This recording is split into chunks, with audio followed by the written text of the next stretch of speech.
Ah, so you made it on time. Ish. It's like 3 minutes late. But I'm here. Oh. Wait, have we started? Or... Hello and welcome to Project Eradication Theory. Hello. Okay.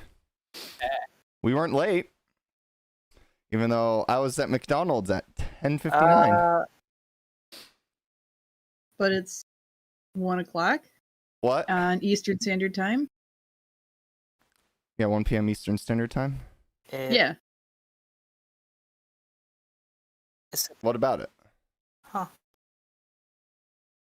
Yeah, we weren't late. No, of course not. So, how is everybody today? Living the dream. Pretty Got a- alright. Got a wonderful Secret Santa gift that is now my profile pic. Yes, hence the nickname change. I saw that. I'm surprised, like, you I didn't was respond wondering. to Cam being like, oh, new profile picture. And then like, oh yeah, it was a gift. I was not paying attention to messages at the time. Yes, because you were making this at the time. Yes, alive and nominal.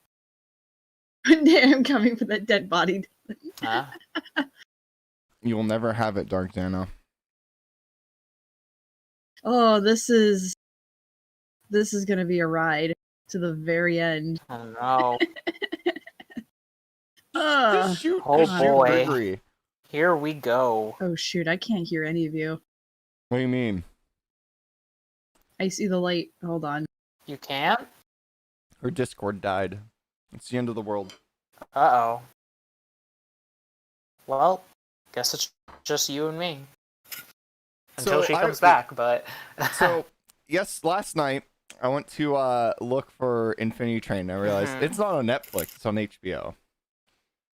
So then I'm like, is it on anything else? Yeah, it's only on 50 HBO it's Max. $15 to Nope. buy the HD version on Amazon Prime. Oh. Yeetus McZotzu. I did not the know that. Bodice. Yeah, it's $15 for the first season. The second season's like $10. I was like, what? Wow. That's, does it have the third season? Maybe. I didn't check. I didn't know there was a third season. I thought the third season got canceled. Yeah, there are 3 seasons. Nah, Oh, so it's well, the fourth okay, it season that got canceled. is I see. probably canceled? Yeah. It is likely canceled right now, so... Yeah, it sucks. I've been meaning to watch Infinity Train for a while. Because It's so I saw good. because the art style is like Adventure Time on steroids. And that's why I Mhm. wanted to watch it. 'Cause Yeah, I'm like, pretty this much. looks like it's gonna be sort of a spin-off of that one episode with the train. But like it's its entirely own story. No, In it's a not really. sense, but also no. I think it takes the Like, I can say concept there are of some this similarities. infinite dungeon train. It takes the concept of this infinite Yeah. dungeon train, but does it in a completely different manner. Yeah. And it's very fleshed out. So, No, the Bexel's late too. What would you look at that? can't believe it.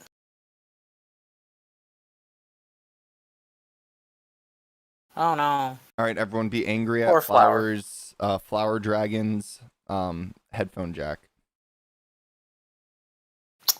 Can't believe it. That headphone jack. Seen/read the Expanse.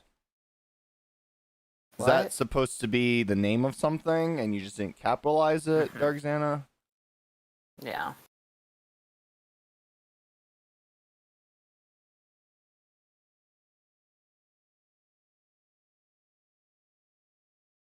Dark Xana's right. She needs to put the thing in the thing. Then, the thing will work. Headphone know? jack. Head.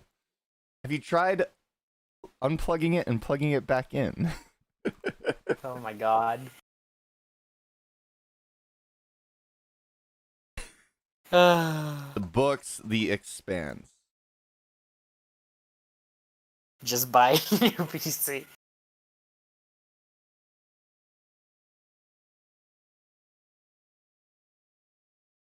Book.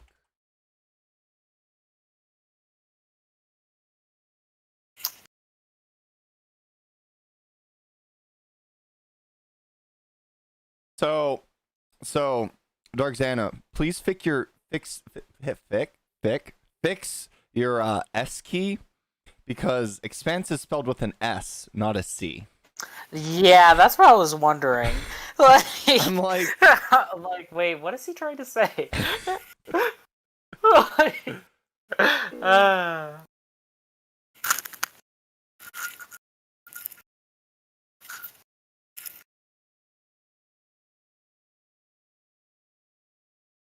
Sacre bleu. Spanish. Oh my gosh. Spanish.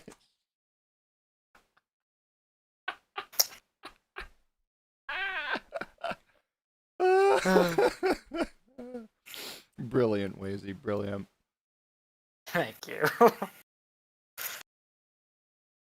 Let me get the screen share going. That'll be good.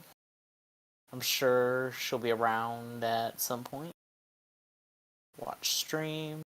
Well, I'm thinking we give Flower like another minute to fix her headphone jack. That sounds good. I think she's trying to do everything she can without restarting her computer. She still doesn't have an SSD for a boot drive. Oh, jeez. I know, it's like cursed images. Yeah, I can't believe it. I mean, it is an older desktop build, so I mean, Maybe I don't know it's how time old, for a new computer. but Maybe it is time for a new computer, like Dark Xana said. What was that, Debexel? I need to look at the messages. Yeah, that was Dark Xana. I was right the first time. can we have a count? No, Dark Santa, no. 10, 9, 8. Okay.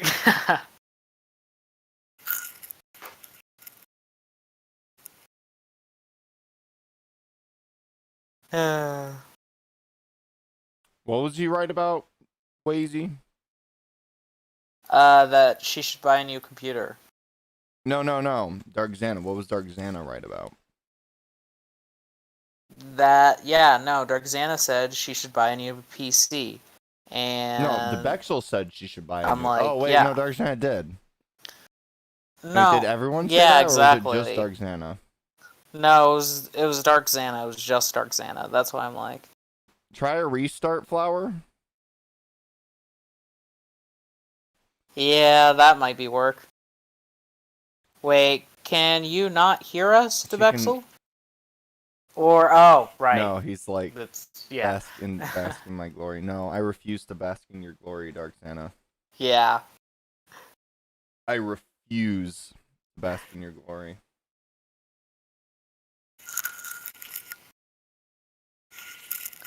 Anyways, Dark Xana is gone because now Xana is a nice human boy and it's great. Hey, you can't be Dark Xana anymore, Dark Xana. Yeah. Oh, Lyoko? I've never heard of the show Code Lyoko before in my life. You should watch it. What is It is that? a perfect show with no flaws. Really? I've never watched a show that was perfect with no flaws. Man, how have I not heard of this Code Lyoko thing You need to before? watch it. That's crazy. You need to watch it. That's crazy, man. I gotta watch it.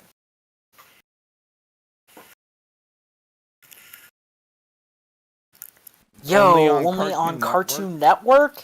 Damn. Well, now there's no other choice. I guess I'll have to watch this Code Lyoko show. On Cartoon Network. Yep, but wait, hold up. What are these foreheads? Like, I just Googled it, and what's going on there? The foreheads are used to store the perfection energy that the show emanates. If the foreheads weren't there, you would die watching it because it's so perfect. Okay, that makes sense. I understand now. Right. The foreheads are That's where they live. The foreheads are perfection dampeners. Without them, you would literally die watching the show. I understand. Your body physically could not handle the perfection that is Code Lyoko if the foreheads weren't there. It wouldn't be right for our mortal beings such as ourselves to take it in without these foreheads. I get it. I completely get it. The dragon Welcome back, dragon. I had to return to the cave. I had to plug it into the back of my computer. I've never had to do that before. But the front panel was like... That's weird. No, I mean, my front panel jack was going. I had my mic plugged into the back already, but... like, normally I can twist it, and it will eventually connect. But it was like... I twist it, and then it would look like, oh, it's about to connect, and then it just drops, like, almost immediately. And it did this repeatedly. I'm just like, finally, like, enough's enough. Maybe it'll work later, but that was annoying. Hoping for the best. Well then, I'd say it's time we start this chaos. Yes. Oh, Flower, you missed it. I was just telling Lazy about this really good show called Code Lyoko. It's so perfect. They had to implement large foreheads as a dampening measure so that you wouldn't die from watching the perfection. It's so good. So good. You have to watch it, Flower. We should watch it on stream sometime. Exactly. Whoa, that would be great! Experiencing Code Lyoko for the first time on stream. Now that, couldn't believe it. Alright, let's mute up and let's get going. We've waited long enough. Here we go.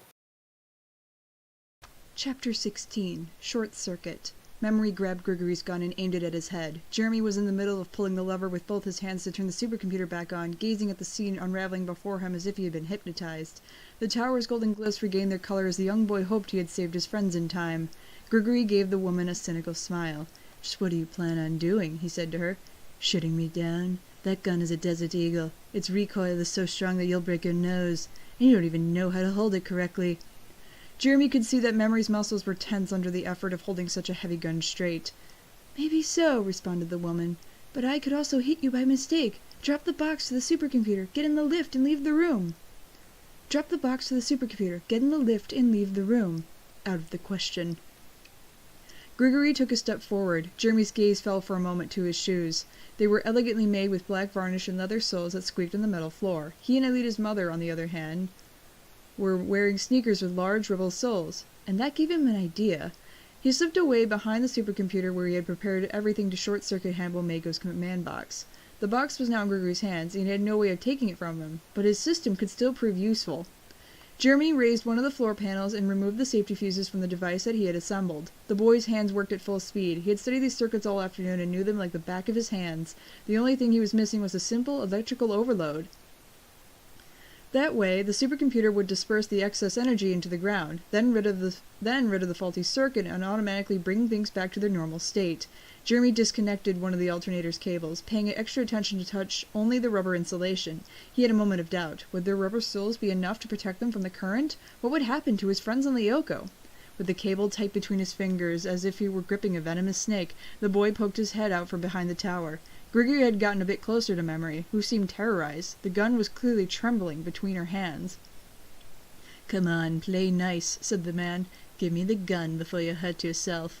Jeremy made his decision and pressed the cable against the base of the supercomputer. Immediately afterwards, a small black cloud of A small cloud of black smoke rose from the device. Then it sparked. The metal became illuminated by a bright blue light. Memory gave a small shriek, and Gregory fell to the ground like a sack of potatoes. Jeremy felt the hair on his arms stand up. Jeremy felt the hair on his arm stand up. "Watch out!" Memory cried out. "Don't move!" Gregory's body spasmed on the ground before falling flat from the discharge, and Jeremy realized that the soles of his shoes had melted from contact with the metal tiles due to the heat. He needed to give them a yank to unstick them. Less than 2 seconds more had passed before a series of clicks warned them that the supercomputer had put its security system in place. The tiles instantly regained their natural color. "Thanks," said Memory, turning towards Jeremy, letting the gun fall to the floor. The boy approached Gregory. The man's eyes were closed, and he no longer seemed too dangerous. "He's unconscious. Help me tie him up before he recovers." Lone Wolf's feet were finally out of Richard's face, allowing him to breathe again. The ventilation shaft was so low and narrow that the back of his uniform was reduced to shreds, and the smell of sweat from the feet of the men in black agent in front of him had passed by Richard's nose too many times. He saw the agent land on the ground with a jump. He had detached the grill at the end of the tunnel and made his way out to look around. "Is anyone there?" whispered Richard. "Come on out. The path is clear." The young man finally made it to the end of the tunnel, and Lone Wolf helped him out. Then he turned around to give a hand to Hertz and the others. Richard looked all around. He was in a large room full of imposing machines. The enormous hunks of metal were all shut down, and the control panels were covered in large cloaks of dust. Drops of water fell on them from the ceiling and had made the floor smelly and slippery. "Where are we?" he whispered. Under the dining room that we saw earlier," Professor Hertz replied to him. Lone Wolf nodded. "Before beginning the mission, Dido made us learn the entire layout of the factory by heart. We are now in the turbine room, and if we continue this way, we should make it to a service tunnel that will lead us directly to the first floor underground. We're on the same level." Richard observed all the tired faces of the people that were with him. They were all well armed, but he wasn't sure that they'd be able to manage. "What are you planning on doing?" he asked. "We get to the control room, we eliminate the opposition, and we take control of this place," Lone Wolf replied with a smile. "We begin to fight." Richard gave a long sigh. This was exactly the response he was afraid to hear. The children had already arrived at the tower. It was in the desert sector, full of golden sand that disappeared beyond the horizon. Even though it wasn't hot, on Leoka, the temperature was always the same. There weren't seasons. It never rained. It was as if time didn't pass, and the sand never moved with the wind. Odd narrowed his eyes to look at Eva in the clear sky, who was turned towards him. The young girl seemed to be some sort of rock music sorceress, and Odd loved that. Of course, she wasn't really the same Eva that he knew from Caddick, but still, he preferred the real her more with her Yankee accent that altered all her words and made his head spin. A lot. "Hurry up!" the boy cried out without descending from his panther. "We're just missing you!" Eva nodded and leant forward on the guitar, nosediving at an insane speed. She pulled up at the last moment, just before crashing into the ground, then finally jumped off the guitar with a cheerful smile. "Wow!" she exclaimed. "This is the best thing that's ever happened to me!" But Odd continued to look fixedly at the sky with a worried expression on his face. Large, dark clouds were beginning to form on its once uniform surface. "What is it?" commented Eva, breaking out in laughter. "Afraid of a storm?" "There are never storms on Leoko," murmured the boy. He turned towards his friends. All of them were already inside the tower, except for Ulrich, who was waiting for them atop the back of his manta ray. He also looked to the sky. "Uh-oh," he said. The clouds were gathering right above their heads, becoming darker and more menacing. Then lightning began to clash. The first bolt reached the tower, making it shimmer in a million sparks. The second fell right by the feet of Odd's panther, leaving a dark crater on the terrain. The boy leapt to the side thanks to the agility of his animal. "I don't understand. What the heck is Jeremy doing? First they shut down the supercomputer, and now this?" "The important thing," Ulrich answered, "is that we get materialized as soon as possible." Eva nodded. "He's totally right. Let's head back to the tower. Santa's waiting for us." The second underground floor in the factory was being guarded by 6 soldiers sat in a circle beside the scanners. 3 of them were European and discussing the scores to the most recent football games. The others were Asian and quietly speaking about buzkashi, a violent game from their native land similar to polo, except instead of competing to get a ball, they compete over the buzz, a goat carcass without a head or limbs. The soldiers were very bored. They had been there for hours without moving in front of these scanners, without even having a simple television set to watch. There hadn't been the usual shift change, so they were forced to skip dinner. "I don't get it," exclaimed one of them, getting to his feet. "Why is no one coming? Our shift already ended a while ago." Another, who had been speaking Mongolian up until now, immediately switched to French. Try to stay calm. You know how things work when we're given a mission.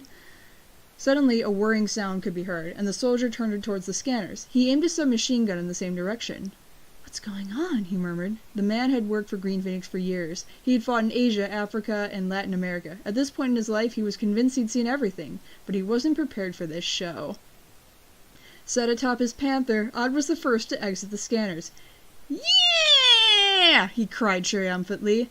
Xana's plan had worked. Thanks to the pendant, he had been materialized in the real world in his feline form, and on the back of a panther. The boy noticed the presence of the soldiers. One of them was on his feet and pointing his gun in his direction. "Laser arrows!" cried Odd while firing a barrage of small blades of light from his fists at the man. The soldier began firing bullets that flew very close above Odd's head, ricocheting off the walls of the room. After that, the laser arrows hit their target, throwing him into the wall. Arrows had bolted his uniform to the wall, and the barrel of the gun was cut in half. The man uttered something in an unknown language, but Odd wasn't paying attention to him. The panther jumped against one of the walls of the room and turned around, while the boy began to fire another barrage of arrows. He saw that Auric had come out of the second column and Yumi from the third. The young samurai had already unsheathed his sword and was about to confront one of the soldiers as Yumi opened her fans. "There's only 6, protested Odd. "Leave them to me." With his Lyoko powers, he felt capable of taking on an entire army.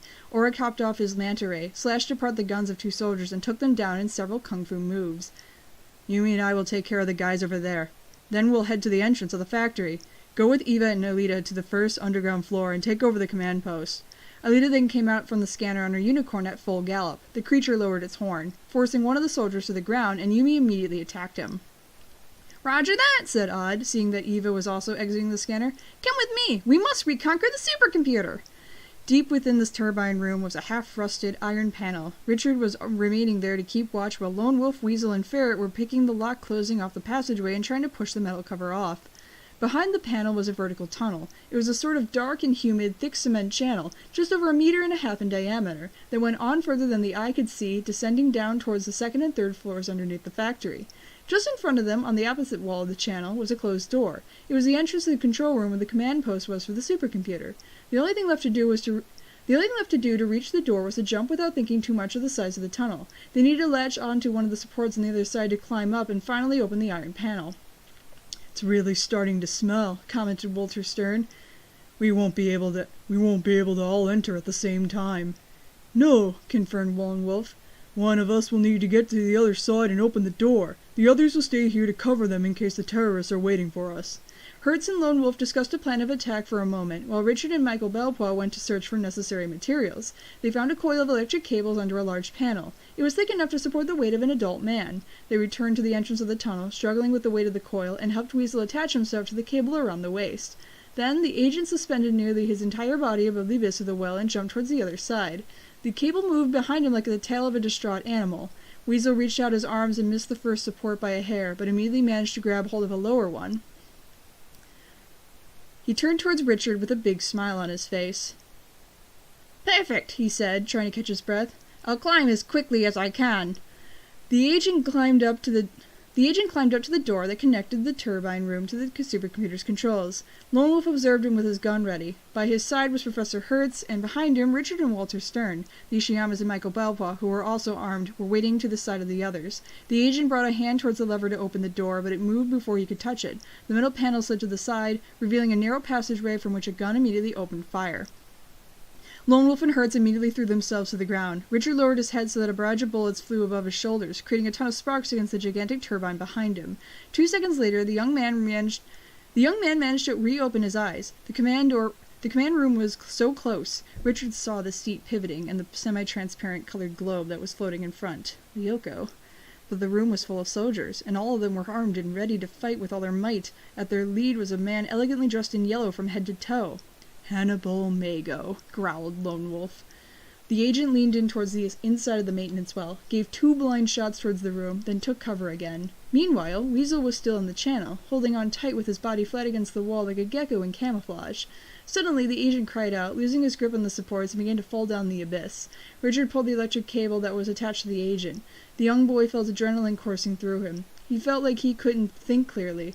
All around him set off a storm of shouting and bullets. He tried to stay calm. Weasel weighed too much for him, and his arms weren't strong enough to pull him up. He let the cable slide slowly through his hands, descending bit by bit. After all, the tunnel must end sooner or later, and down below, Weasel would be safe from the bullets. When Richard finally felt the cable relax, he brought his hands his mouth and called out, "Hey man, did you make it?" Yes. There's also a door down here, but it's shut and needs a numerical security code." A new barrage of bullets forced Richard to take cover behind the wall. If something didn't happen fast, they wouldn't have the slightest chance.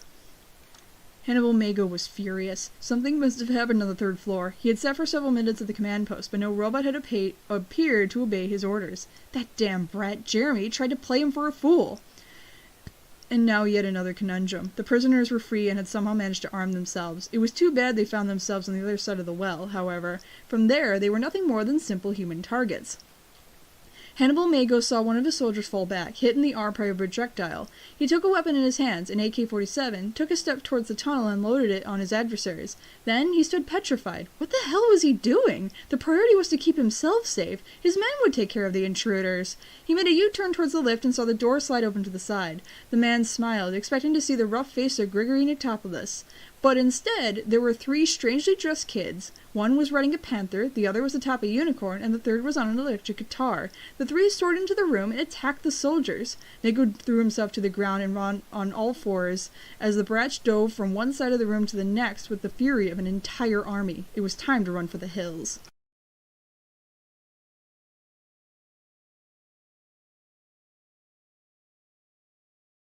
Chapter 17. Mago's Escape. In slow motion, Odd saw the soldier behind him lift his weapon, and in the midst of all the confusion he seemed to hear the click of the trigger. There was a deafening explosion, and the boy closed his eyes, gripping the short, gleaming coat of the panther with all his might. The creature jumped, carrying him up high, and for a moment he couldn't tell which way was up. When he reopened his eyes, he realized that he was still in one piece. The soldier was splayed out on the floor beneath the claws of the digital panther, complaining in a foreign language. "Yee-hee! Yeah!" Odd cried, his shout becoming a crazed, wild laugh. The boy quickly analyzed the situation. Alita and Eva were doing superbly. The unicorn galloped between the soldiers, throwing them to the ground with violent kicks, while its elf rider threw energy fields. Eva shouted tirelessly, creating a shower of sharp notes in all colors that battered the Green Phoenix men. Some of them had already dropped their weapons and fled. Odd turned just in time to see the lift door close. In the cabin was a man dressed in yellow. "Hannibal Mago is escaping!" someone yelled. The boy turned in the direction of the voice. "Hannibal Mago is escaping!" someone yelled. The boy turned in the direction of the voice. The person who called out was Professor Hertz, who was on the other side of the narrow opening. Odd scrutinized the door. It wasn't very large, but... He made a decision. He dug his heels into the panther's flanks and lay down along its spine, his face pressed against its soft fur, trying to stay as low down as possible. The creature immediately understood his intentions and crossed the room at a dizzying speed while Mago's soldiers leapt out of the way so as not to be barreled over. The panther leaned over the opening, angled its head, stuck its paws out in front and jumped. It flew across the 1.5-meter wide vertical tunnel and landed on the other side between the turbines. Odd greeted the Ishiyamas. Then he saw Richard and his face lit up. "Would you happen to know if we can go down from here?" Yes, Richard babbled, a distraught expression on his face. "We came through the ventilation shafts, but I mean, there are stairs." "Perfect!" exclaimed Odd. "In that case, hop on." "But where?" "Well, on the panther's back, of course. We're going to give Mago what's coming to him once and for all." Auric and Yumi approached each other and took one another's hand. Then they smiled and embraced. You did great," said Auric, his gaze drawn to the girl's deep, dark eyes. "I say that we both did amazingly," she responded with a smile. And indeed they had. All the soldiers in the scanner room had been neutralized. They were now all in a corner, tied up in pairs. Each soldier carried a pair of handcuffs on their belt, and they had proven very useful for the children. Auric's manta ray was on the floor, and now seemed like a large orange rug. The silver fox was beside it, its head between its paws. "So what do we do now?" Yumi asked. Auric shrugged and thought about it for a moment. "Let's go to the factory ground floor and finish the job." The lift was in use. The children pressed the call button and waited impatiently for the door to open. When the container finally brought them up with the low sound of the creaking of cables and the door opened, they were greeted by a very real war zone. There were dozens and dozens of soldiers shooting at one another, hiding behind piles of metal beams or taking cover behind trolleys of equipment and enormous bobbins of cables. Some of them were dressed in the Green Phoenix's green uniform, and others wore neoprene wetsuits and large bulletproof vests of the same color. Yumi let out a slow breath, stupefied. "Let's join the battle," encouraged Ulrich. The little samurai jumped onto his manta ray and drew his katana. A throwing knife as sharp as a razor blade hurtled towards Ulrich, and the boy sliced right through its middle with a perfectly calculated two-handed swing of his sword. He then plunged headfirst into the melee of bodies, shouts, and bullets.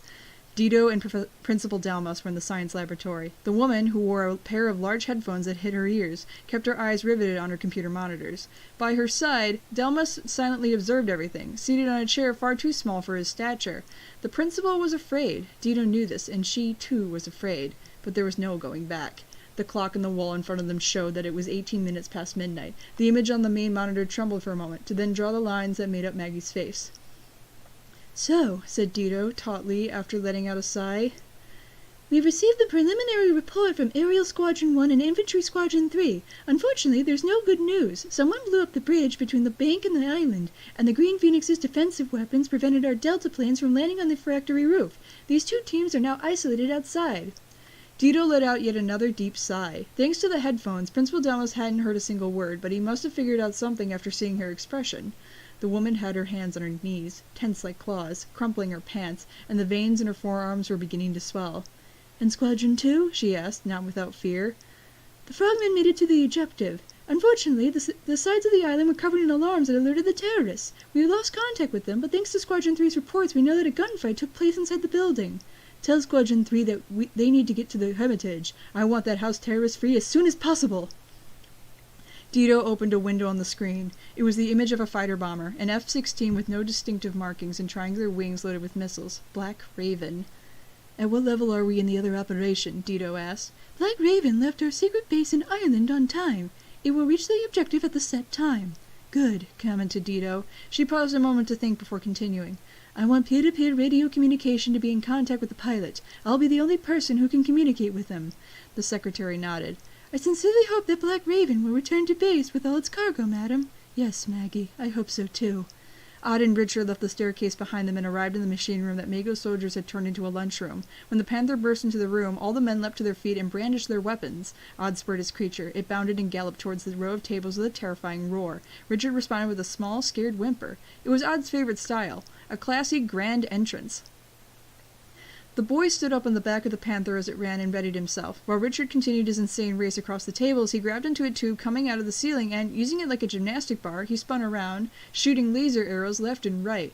He aimed with great precision, destroying weapons, disarming the soldiers, and throwing knives flying as they hurtled into the room like a deadly swarm. He then let himself fall, landed on the back of a soldier and knocked him upside down, ran across the table, and continued to shoot arrows low to the ground. He was having the time of his life. Yumi had already figured out how things worked. The soldiers in green were the bad guys, and the ones in black were good. When she and Ulrich arrived, the ones in black were losing the battle. There were few of them, while the Green Phoenix soldiers were like the heads of the Lernaean Hydra. However, the two children had already shifted the balance of forces on the battlefield. It was like they were everywhere at once. Ulrich appeared in the middle of the confrontation on this manta ray, spinning his sword around like a helicopter rotor, while Yumi's silver fox flashed here and there throughout the room, dancing between shadows and stacks of beams to then attack the terrorists by surprise. The girl spotted the thin metal columns holding up the framework of the footbridge glisten as it caught the light. Her fans cut through the air, slicing straight through the columns as if they were made of butter before returning to her hands. The Green Phoenix soldiers huddled together under the platform raised their heads, distracted by a groaning sound from above, and saw as the footbridge fell on top of them. "Nice shot!" called a voice. Yumi turned around and smiled. Odd and Richard had entered through a door. The older boy was lying on the back of the large panther, which seemed to be out of control, while Odd followed him in long jumps, pushing himself off any surface, be they horizontal or vertical. He looked like a real cat. "Watch out for the guy dressed in yellow!" he immediately shouted. "It's Hannibal Mango!" Yumi turned in the direction Odd was pointing, and a number of the men in black did the same, to immediately open fire. The girl saw the boss of the Green Phoenix, who, hurling all sorts of colorful curses and insults, pulled out a large silver gun from his vest to return fire at his enemies. He then hid behind a column to reload his weapon. When he came out from behind his refuge, for a fraction of a second the man and the girl's eyes met. Mago then fired 6 times in a row. Yumi's fox bounded to the side so that the girl wouldn't be hit by the bullets, but they hit it right in the chest. "No!" Yumi cried. Beneath her, the fox transformed into a shining cascade that dissolved in the air like cinders. The geisha rolled to the floor. A new volley of shots forced her to jump to one side. To safety, Odd arrived beside her and ducked behind a trolley that lay on its side. Yumi gave the man an icy stare. "Mago will pay for that. Let's go get him." Org fought with incredible ardor. The manta ray fired lasers from its tail while the boy used his martial arts skills to attack using his sword, dodge, and kick his enemies. Richard wasn't doing too bad either, especially thanks to the panther. "Ulrich," Yumi called, "Odd and I will take care of Mago." The boy jumped from the manta ray in a circular kick that sent 2 soldiers to the floor. He turned and raised 2 fingers as a sign of victory.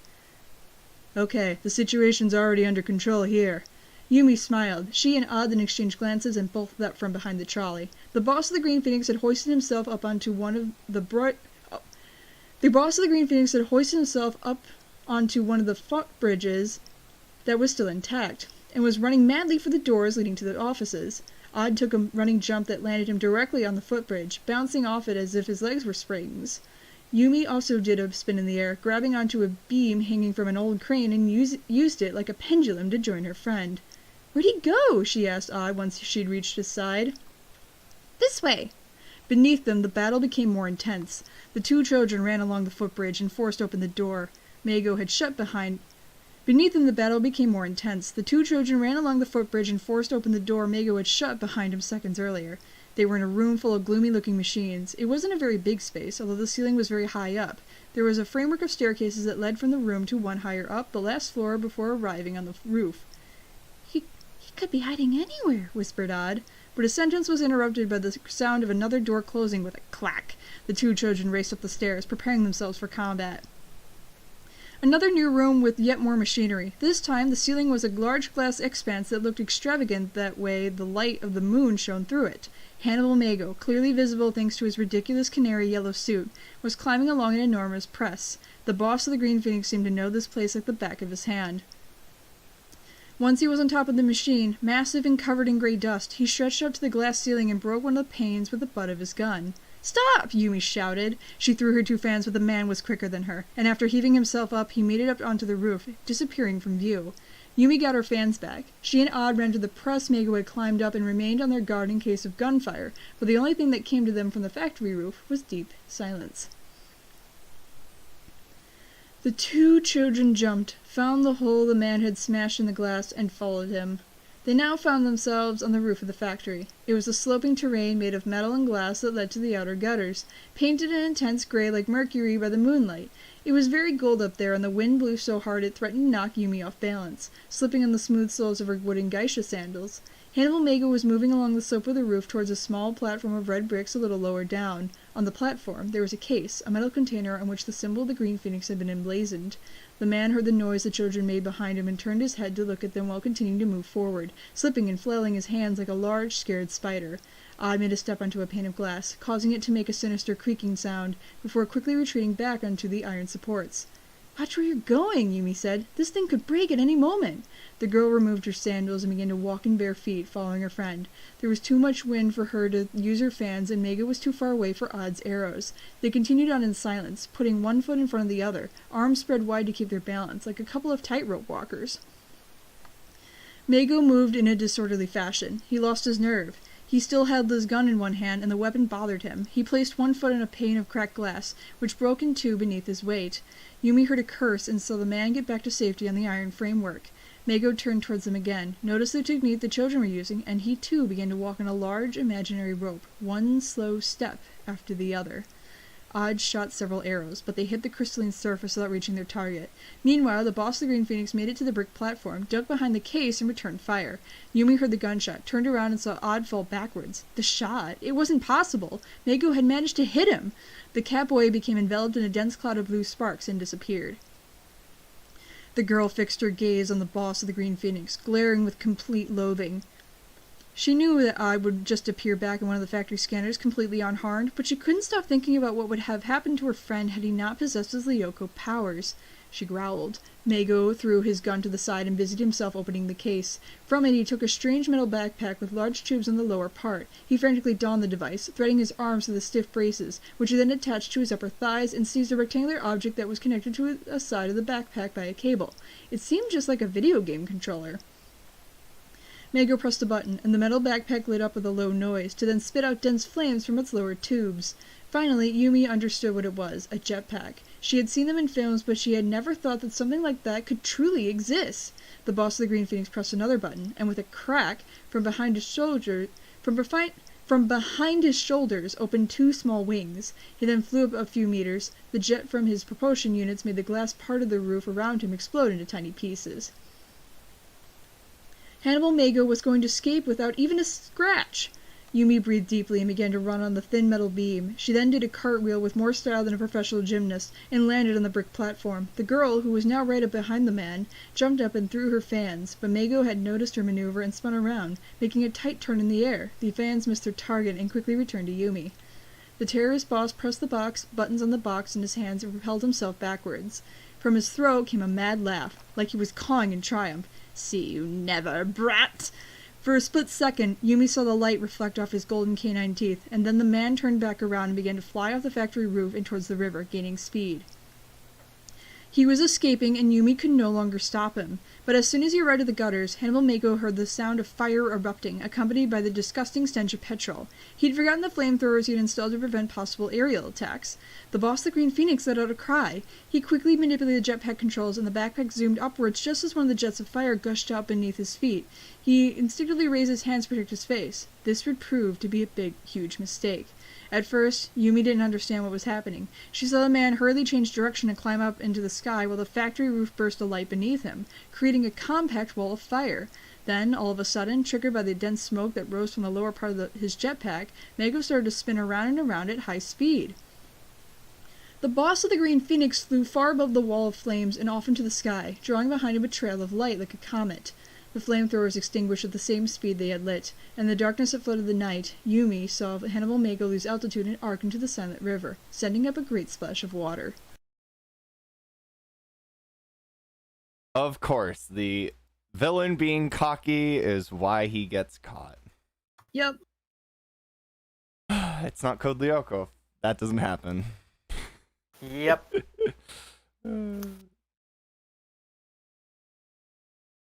Bruh, indeed.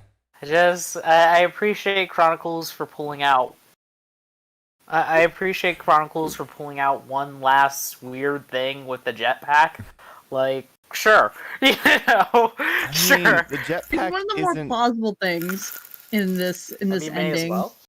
I mean, jetpacks are like a thing in real life. That's true. They're not practical. That's true, but still. Also, when you're an evil multi-millionaire, as the book implies, Mago might even be a billionaire. I don't know. He's evil and he has a fuck of a lot of money. He can own a jetpack. Who knows? He has the money to own a jetpack. That works. His plan, fair enough. It was his backup plan anyway. Okay, but it just also kind of came out of nowhere. It just kind of came out of nowhere is the thing. Like, it just appears. Like, yeah, but that's the point. No one would have noticed it, and obviously the evil villain would have a escape plan. Fair. Dark Xana, is that a last week tonight quote? I mean, there are references and decisions he's made that really imply he's more cocky than he should be, and like, yeah, he's got. Maybe he used to be better when he was poor. He was the poor farmer boy that was enlisted in the military and worked his way up, and he's just gotten complacent now. He's just like, yeah, I'm gonna. Well, the books make it very clear. Grigory's the one who's doing all of the strategic planning. I posited that theory yesterday, and so it's entirely possible Mago just is like, oh, Grigory's so good, nothing will ever happen to me. I just need to make sure I just need to make the plans and everything, and then Grigory will do all the specifics. That is what drews him in the end, is he gives the box to Grigory, trusting him to put it in the machine. He goes up to the command post to get his robot, and Grigory's like, yeah, I don't trust any of you, and he shuts it down, screwing almost. If he succeeded, he would have screwed everybody over and have just gotten away with his life. I think that was his plan. But instead he gets captured by the Men in Black. Grigory's mistake was not pulling the elevator back down and then hitting the button and leaving immediately. No, he's like, oh, what is this woman and child gonna do to me? I have a gun, like, and I'm a trained Anthea should have just shot him. Unpopular opinion. Yeah, he should have, but he was being cocky. No, Anthea should have just shot him. Oh, unpopular I misread opinion. that. I mean, he should have just probably. shot them too, but Yeah. But she was nervous. I mean, this guy had been like tormenting her for like decades. I mean, It's nervous people implied. are more likely to accidentally pull a trigger than non-nervous people. It's a statistical fact. What can go wrong? Everyone kill everyone. Yes. The story just ends with everyone dead, and the Men in Black find like a factory full of corpses. And honestly, Genocide ending. and back to the factory full of corpses. The F-16 isn't like, I get not doing a lot of research sometimes when you write a book, because some things are just non-details, but like an F-16 is a multi-role fighter. It's not meant to carry building or large building flattening levels of munitions. I just suspect what the author did is they heard about the F-16 from before, and they're just like, we'll use that because I'm sure it'll be used for this purpose, and didn't really double check his knowledge. I mean, it takes 2 seconds to look up stealth bomber and get like the B-2, which is I mean, look at this. Look at what's happening. There's a lot of instances where this book just like, this author didn't look up anything about this specific topic, and it shows. There's a couple moments where it's like, I think the author meant to use this this noun or this like well-known brand or whatever, and it just doesn't. It's like, hello? Did you even think? And I think some of this could just be, you know, translator, like not trying to pick something people might recognize more, and then just throwing it, not doing it properly. Like, because I know for a fact more people would recognize an F-16 than a B-2, but I think that F-16 was probably in the original translation, because it's just not, it's like, people are either going to know what the aircraft is, or they're just going to be like, oh, it's a military aircraft, it must be able to blow up buildings. I mean, I didn't pick up on the F-16 nonsense, so, like, I mean, I'm busy nitpicking, like, it didn't even, this person didn't even do their proper research on the source material. Yeah, let alone, like, little things like using the wrong type of military aircraft for bombing the factory. It's not like one F-16 couldn't do it, but if, you had a squadron of like 4 of them, you could.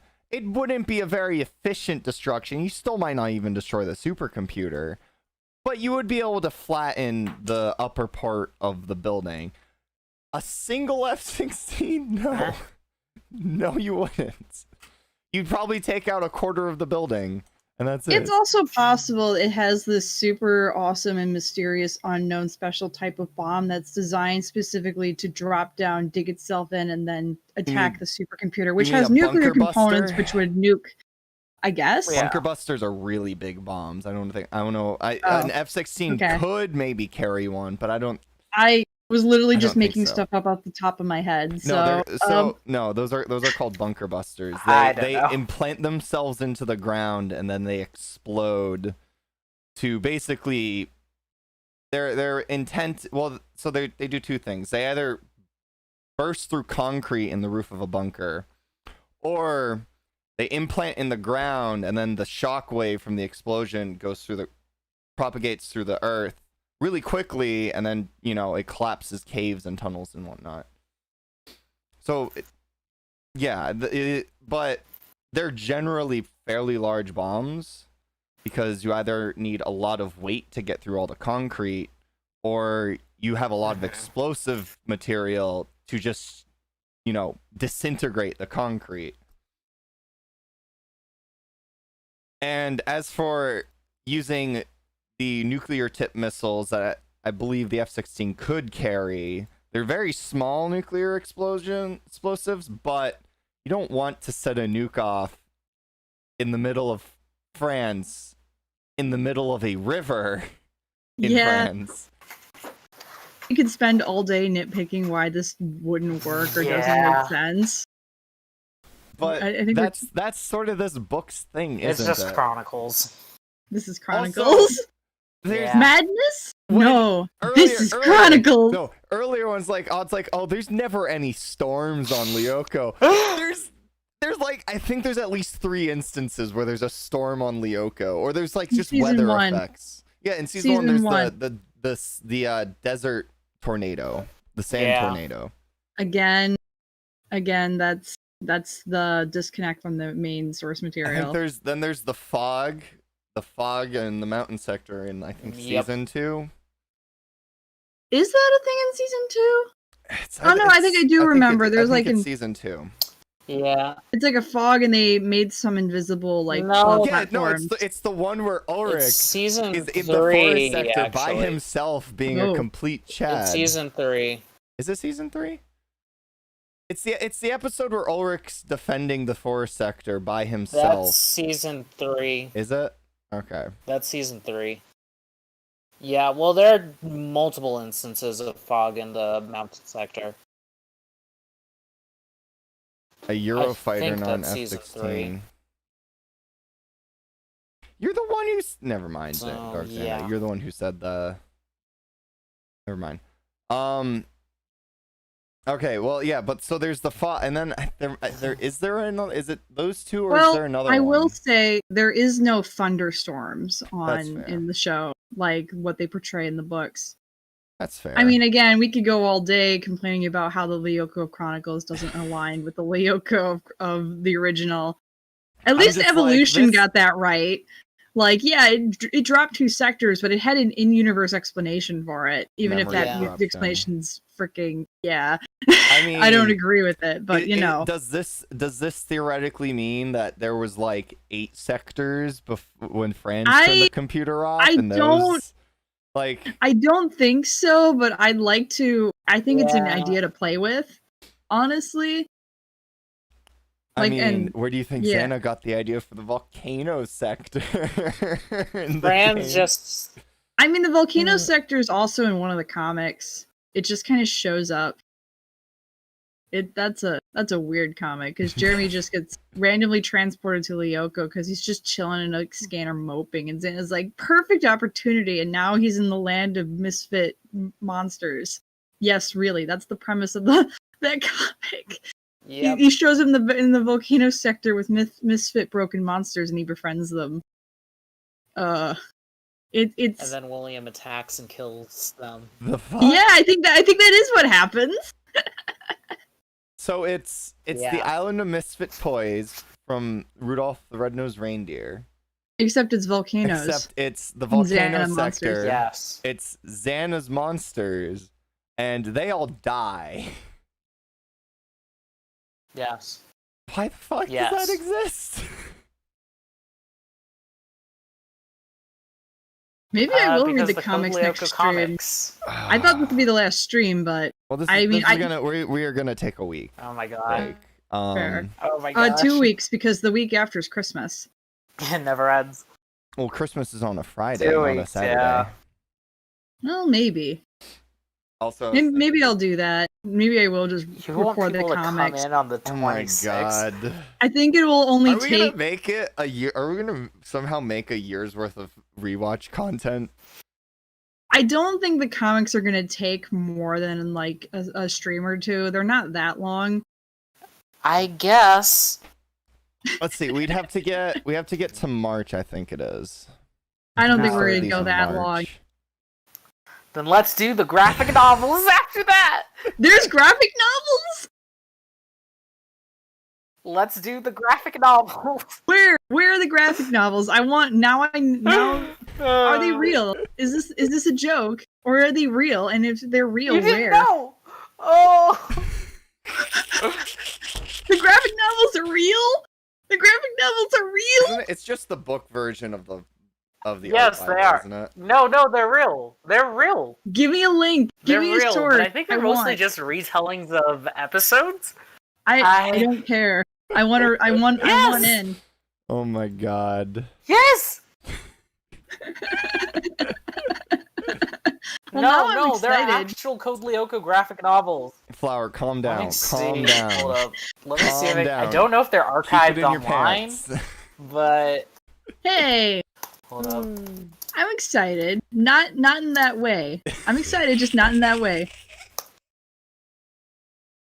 They're just retellings of episodes, but they exist. Morbid curiosity, man. I have to see. You Oh know my I'm a God. fiend. Like, I'm gonna fiend for go. CL. I'm just gonna go die.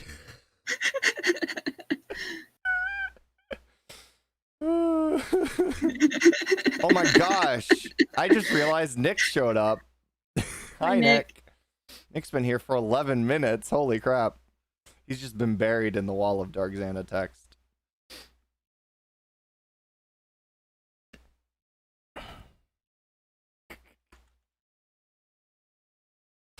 You gonna find it, Wazy? Or you just gonna leave? You gonna blue ball her here?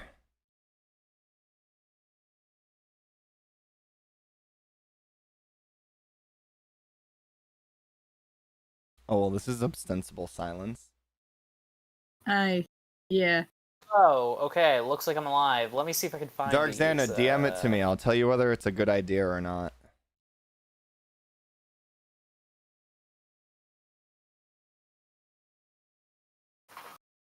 Let's see if I can find these, cause oh man.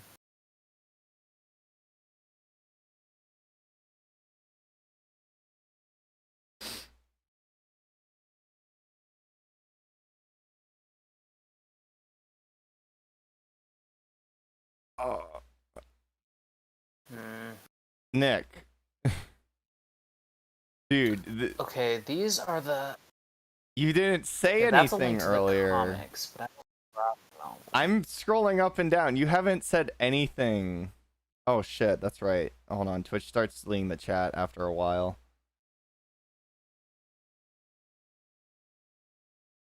I'm sorry, Nick. Dark Xana, I said DM it to me. I'll tell you whether it's a good idea or not. You haven't DM'd it to me yet, man. He's I'm probably sorry, still Nick. working on it. Oh, you mean like physically typing? Here, also, we love you, Oh, Nick. he is typing it. Wow, this is gonna be long then.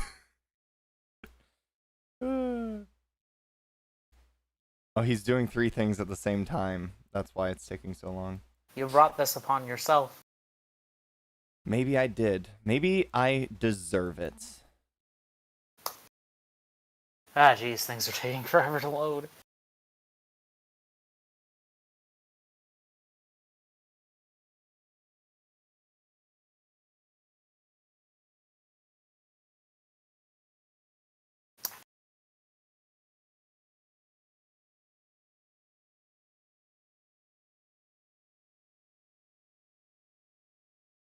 It's not the Kolyoko Cinemanga Volume 1, is it?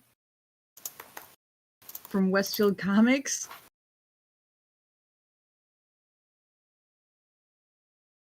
Probably that. Probably that, yeah. Oh, it's out of stock. Is it? Those, yeah, those. Where are you looking for it?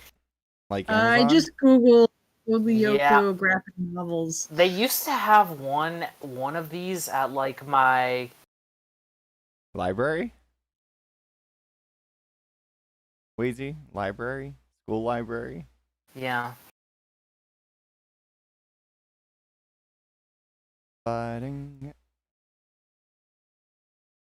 Oh, sorry. Wrong Yeah, monitor. when I was a kid, what's it? My local library had one of the graphic novels, but and I read them.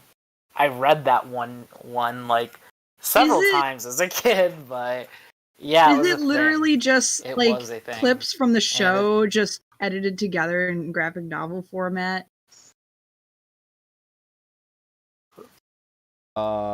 Basically, if I remember correctly, basically. Yeah, that's what it looks like. Okay. Yeah, Yeah, I was don't want lazy, them but it as was a hard. thing that I existed. don't want them as hard. Oh, come on. I mean, I'd They were a still, thing that existed, though. I'd appreciate like a PDF or something of them, so I could at least see what they're like. Yeah, that's fair. Yeah, Nick, why does Yumi miss Mega when she has telekinesis? That's fair. I don't think she has telekinesis. I think that That's actually one of the things Chronicles and Evolution has in they common. maybe They lost just kind of- media. Oh, She lost what? no, this is what Chronicles and Evolution have in common. They both kind of just forget that Yumi has telekinesis. I mean, that literally means she never had telekinesis in Chronicles.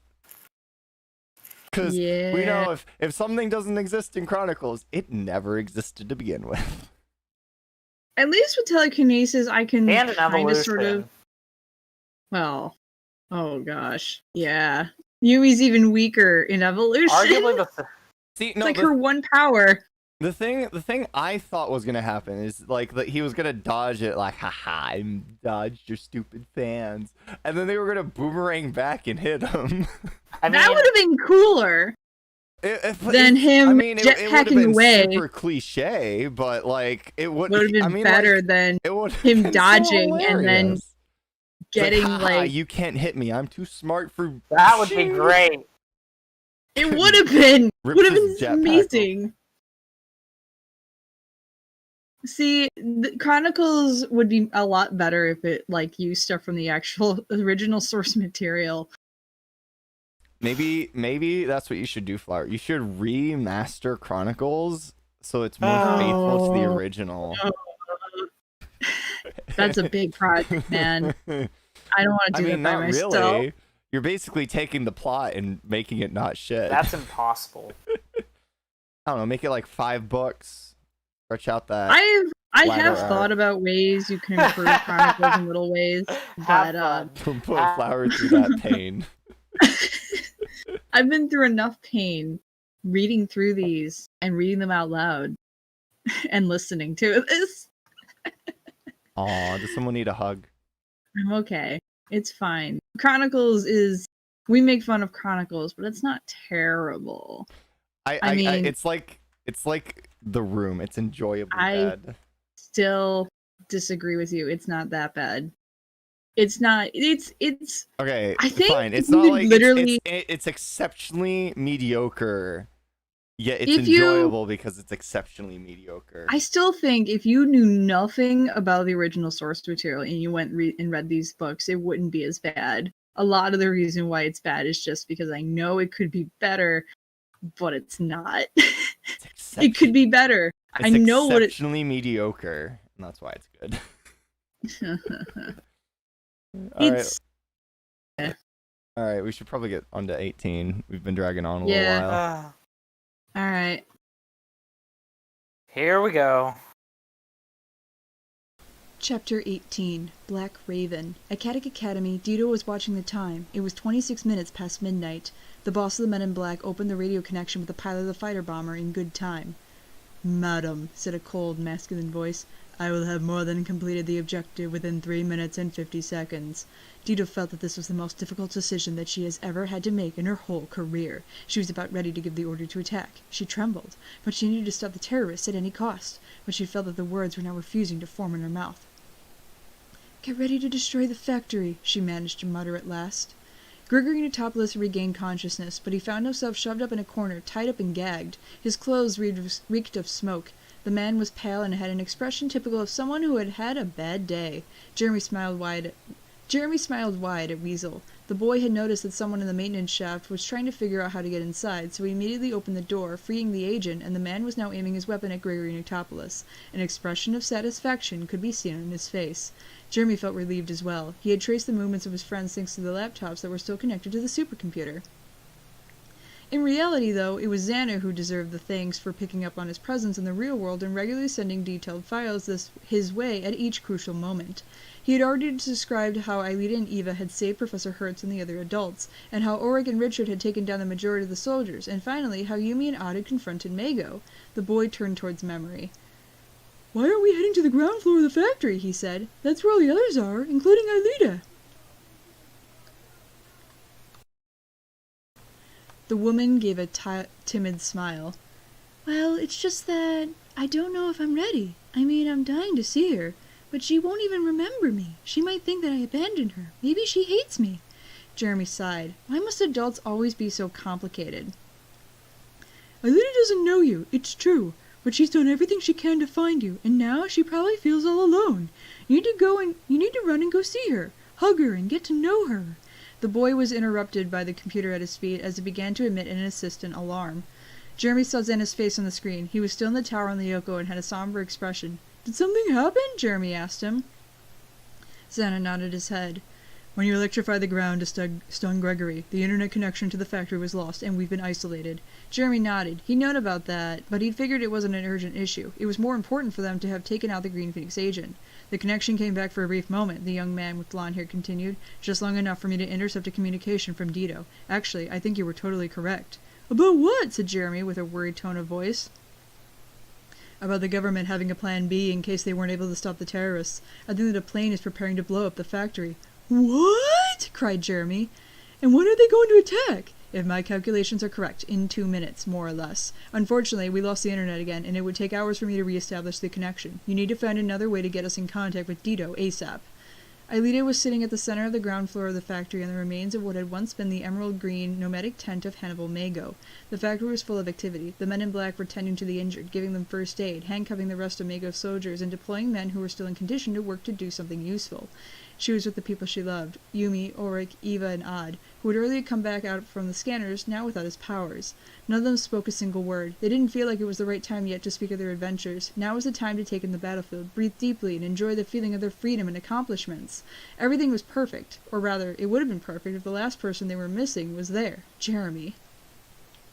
Alita wanted to see him again, hold him in her arms, and tell him how grateful she was for everything that he did. Of course, Jeremy's style was kind of reserved and serious, almost secretive. But without him, the kids wouldn't have been able to materialize into the real world, and then what happened could have been terrible. When the doors to the elevator opened, Alita turned towards it with a large smile. She remained frozen in place. Jeremy wasn't alone. With him was another agent from the Men in Black, Weasel, and a woman with red hair who... Jeremy told me that she was here, the young girl thought to herself with heartache.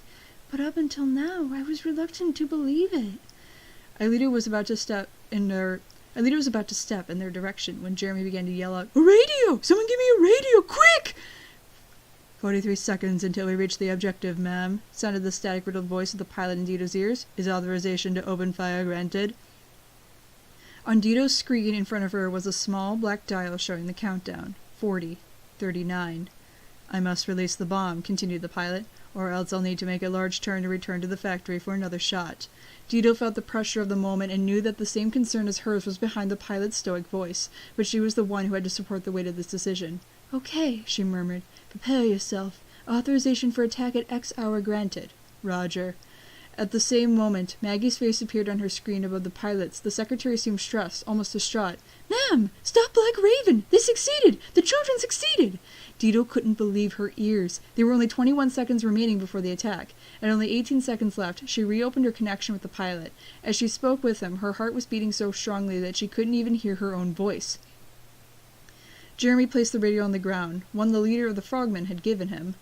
I did it, he spoke softly. Oric gave him an affectionate punch to the shoulder. Everything that had just happened once the boy had arrived back on scene had been a complete surprise to them, and they didn't understand an iota of what had just taken place. Mind explaining, genius? Jeremy gave a timid smile to his father and fixed his glasses on the bridge of his nose. Right, well, I managed to tell Dito to abort the attack. There was a plane that was about to bomb the factory. What? Blurted Odd, jumping to his feet. Plane. Lone Wolf completed his sentence for him. Operation Black Raven. I should have guessed that Dito would see herself obligated to put it in action. Jeremy raised a finger towards the ceiling. Do you hear that? That's the noise of the fighter bomber that was about to disintegrate all of us. Odd broke out into applause. Bravo! He cried. For Jeremy! Hip hip! Hooray! Alita was watching the scene unfold from the corner of her eye. She felt it must be something important. However, she wasn't able to concentrate. The woman who had come out from the lift with Jeremy hadn't left her eyes. The cascade of red hair that went down to her shoulders and seemed to shine of its own light was the same color of her own in the real world when she was in her elf form on Lyoko. The woman had the same eyes as her, and the same fine lips that Alita saw when she looked in the mirror every morning. The nose, however, was different, as well as the shape of her face. The woman's face was softer and more friendly. Alita wanted to approach the woman, ask her if it was true, if it was really her. Yet, despite it all, she found herself unable to move or even to smile. It was as if an invisible storm was roaring inside of her, causing her to be frozen in place. A small beating knot that Alita felt in her chest knew perfectly well why she wasn't able to speak. This small, painful knot was telling her, "Don't get your hopes up. Don't kid yourself." She had already experienced it before. She had woken up on the supercomputer after a decade of sleep and found herself all alone. So all alone that she could no longer even remember having parents. She then discovered that her father was still alive, trapped in Lyoko in the form of a sphere of energy. But Alita was only able to spend a few minutes with him before he sacrificed himself to neutralize Xana back when the creature was still lacking human emotions. She later recovered the video in the Hermitage in which her father revealed to her that her mother was still alive and that Alita needed to find her. He had given her the necklace, and again. Things had been that way for such a long way. Struggling, believing, wishing, and then seeing all her hopes dashed, blown apart like a castle of cards destroyed by a gust of wind. She couldn't do it anymore. Alita had had enough of suffering. She was no longer able to take the first step. She was afraid, even if Jeremy had said that it was her. She felt her head turn. Around her, the world no longer existed. There was no factory, no men in black, no terrorists. Only herself and the woman with red hair. Very slowly, she saw her bring a hand to her neck, pull out a golden chain from under her shirt, and hold it between her fingers. At this same instant in time, Alita's necklace began to vibrate. Without completely understanding yet, without wanting to believe it yet, the young girl raised the necklace to her eyes. The A and the sailor's knot were shining intensely. The pink-haired woman nodded her head slowly. Alita realized that she couldn't see clearly. Her eyes were full of tears. The woman took a step forward. The small knot in Alita's chest melted like an ice cube under the sun, and the young girl opened her arms wide and began to run. Sobbing, she threw herself in the woman's arms. She felt great. She felt at home. This was her mother.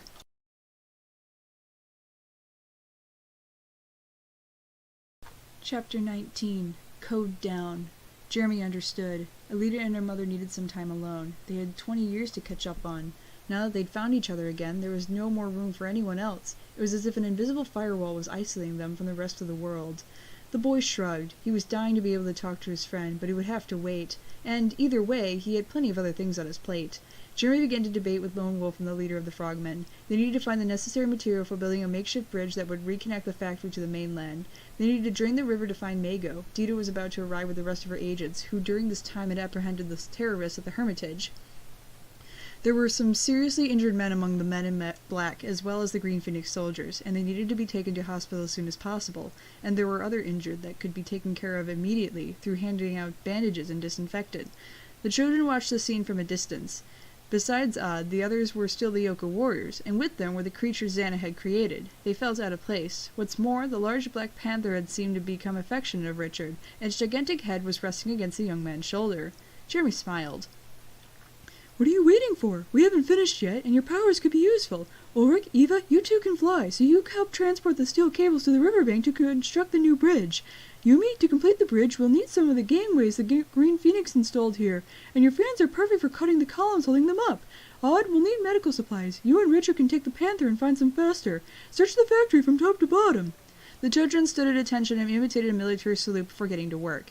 Jeremy turned around to see the stupefied looks Lone Wolf and the leader of the Frogmen were giving. He smiled, somewhat embarrassed. "Well," he said, "you have your team, and I have mine." At 4 o'clock in the morning, a long stream of black limousines appeared at the end of the road and stopped in front of the new iron bridge. They were welcomed by Lone Wolf, Professor Hertz, and Jeremy. The boy was exhausted, but he knew that he couldn't get even a wink of sleep tonight. He needed to hold on a little longer. The first limousine's engine stopped, and the driver got out to open the passenger door. An energetic-looking adult woman with short blonde hair got out. In her hand she held a small suitcase, handcuffed to her wrist. Lone Wolf stood at attention, while Hertz stayed motionless. Dita nodded towards them, then approached Jeremy. "You must be the young Belpois," she exclaimed. "Thank you for warning me in time." The boy tried to reply, but the woman had already turned to her agent. "I think it's time to have a private meeting," she declared. "I want a detailed report on everything that happened tonight, and I've prepared some instructions." "Yes, ma'am." I also want to be part of this little conversation," Hertz cut in. "I'm not certain about what you have in mind, Dido." The boss of the Men in Black shot the professor a stony look. "Sorry, from now on, this mission is under the jurisdiction of the Men in Black, and you deserted them years ago." Lone Wolf gave a satisfied smile. "Come with me, ma'am. I prepared a room for our meeting." Jeremy tried to protest, but Dito and the secret agent had already crossed the temporary bridge. Hertz firmly gripped the boy's shoulder and gave him a sad smile. "Let it go," she said quietly. "Unfortunately, she's right. We've played our part, but now it's their turn." "What do you think Dito will decide to do?" The professor didn't respond, but deep worry glistened in her eyes. Jeremy hoped that Odd had followed his instructions carefully. Odd was furious. In the span of just 2 days, he had been forced to probe through the sewers in a wetsuit, take part in an assault on the Hermitage, hide in the mirror, transfer himself from there to Lyoko, and then attack the factory to vanquish the Green Phoenix once and for all. Everything was over now. They had won. He was a hero, and that means that he deserved applause and praise. And a little alone time with Eva, right? Wrong. Jeremy, who had done nothing but research on his computer this whole time, had suddenly started acting like the leader. "Odd, do this, do that. Odd, get into the air ducts and get to the room where Dito will meet with the adults." The air duct was very narrow and humid, and full of dust. The pieces of metal it was composed of were stuck together using rusty screws that scratched against his children. He could only see a meter ahead of him. Why the heck had he accepted? Well, in part, he felt flattered to have been chosen for this difficult mission. Aside from Jeremy, he was the only one who didn't have his Lyoko powers, and so he could slip in and out of places without being noticed. But even without his powers, Odd was incredibly agile, and he knew how to be silent when he needed to. But there was one other reason why he had been pushed to say yes, although nobody had ever said it aloud. The whole gang knew that Jeremy was the boss, not because he was superior to them, but because he had great instincts and the ability to resolve truly exceptional problems. In time, Odd had learned to unconditionally trust his friend. If Jeremy says it's important, then it's really important. The vent formed a 90-degree angle in front of him. The boy peered around the corner, then crawled towards the light at the end. He froze as he heard the sound of chairs moving around on the floor and some small coughs. A moment later, he continued towards the small grate at the end of the conduit. He saw the factory director's office, sparsely furnished with 2 chairs either side of an enormous desk. Lone Wolf waited standing up, while Dito was seated. She used a small key to unlock the handcuffs attaching the suitcase to her wrist. Then she opened it and took out a pair of gloves. They were made of leather, and had a screen in the back of the right glove, with a series of colored cables connected from it to the fingertips. Odd had already seen this device. It was the memory snatching machine invented by Professor Hopper, the same machine that had been used in his father to permanently erase all trace of their memories of the supercomputer. "This operation was classified Code Red Tabula Rasa." Odd repeated Dito's words in his head so he could relay them to Jeremy. Tabula Rasa? What could that mean? "What priority?" said Lone Wolf, opening his eyes wide. "Absolute. That includes myself as well. Before coming here, I erased the memories of the agents in the Hermitage, the teachers, and all the students and parents who were at Caddick during the recent events. Total elimination of everything that has happened these past few days.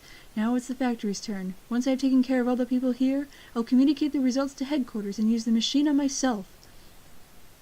"And this way, nobody will know anything about the supercomputer's existence anymore. Except the government bigwigs, of course," the agent concluded. "Exactly," Dito confirmed. Lone Wolf seemed perplexed. "And what will happen after that?" "A new squadron has begun to search for Mago. A team of scientists will then be chosen to study the supercomputer and find a way to adapt the first city. This way, the agency can use Hopper's weapon for its own means." "But we won't remember anything." Dito shrugged. "The operation was moved to higher circles. The bosses don't want to run any risk. There have already been enough problems." Lone Wolf stood and took the memory-snatching gloves his boss held out to him. Who do I start with?" he asked. "The terrorists first, then all our agents, and the children and their parents afterwards, and finally you and I. I've already called in a cleanup team. They'll arrive in a few hours and escort us back home. Mago's men will end up in prison, and to us, absolutely nothing would have happened. But the cleanup team... They'll be in charge of cleaning up the factory without knowing what went on here. The secret will be kept." Lone Wolf gave a weak smile. "Ma'am, given that I won't remember anything soon, I want to tell you that it's been a real honor participating in this operation under your command." "Thank you, Lone Wolf." The meeting ended. Odd retreated into the conduit. He couldn't believe his ears. The men in black were planning to erase everyone's memory, even theirs. He had to warn Jeremy immediately. "I can't leave my mother," Alita whined. She was beginning to get very annoyed with Jeremy. After all, after so many adventures and misadventures, she had finally been able to hold her in her arms again. She had a family once more, and she had kept the promise she made to her father. How dare the boy now come and ask her to... "Haven't you got your priorities straight?" he retorted. "If we wait a little longer, it'll be too late." "I said it's out of the question." Jeremy sighed. Alita saw the worry etched on her friend's face, but she wasn't about to let him do it. "Okay," he finally gave in, whispering. "Ask Memory, I mean Anthea, to come with us. But do it softly and quietly, so nobody sees you." The men in black were grouping up all the survivors of the Great Battle and escorting them to the cafeteria. At that moment, nobody was paying attention to the small group of kids. Jeremy approached Aelita's splendid unicorn. "We can't bring you with us," he murmured, "but we're going to need your help." He whispered some instructions into the unicorn's ear, and then repeated them to Oryx Manta Ray and Odd's Panther. The creatures galloped off to create chaos among the adults, who were obeying the men in black's orders without question. Taking advantage of the distraction, Anthea and the children ran to the lift and headed underground. Aelita was impatient, and all the others seemed nervous. They had heard Odd's hurried explanations about Dito's terrifying plan: erase all their memories, send scientists to take advantage of Hopper's supercomputer for military means. The only one who appeared calm was Jeremy, worried and a little sad, but calm. "Can you tell us exactly what you have in mind?" Aelita burst out. "Seriously, just trust me. I'll tell you when the moment arrives." The children went down to the second floor, the scanner room. Then Jeremy, Anthea, Richard, and Odd went back up a floor. Aelita observed the columns, somewhat dubious. "You'll see, Jeremy must have a plan," Yumi reassured her. A few moments later, they heard their friend's voice over the speakers around the room. "Sorry if I've been overly mysterious," Jeremy explained, "but we really don't have much time. I've just cut the cables to the lift, so the men in black can't reach us here. For now, at least. I don't know what you think about it, guys, but I haven't the slightest intention of forgetting about all our adventures." "Of course not," Richard's voice crackled.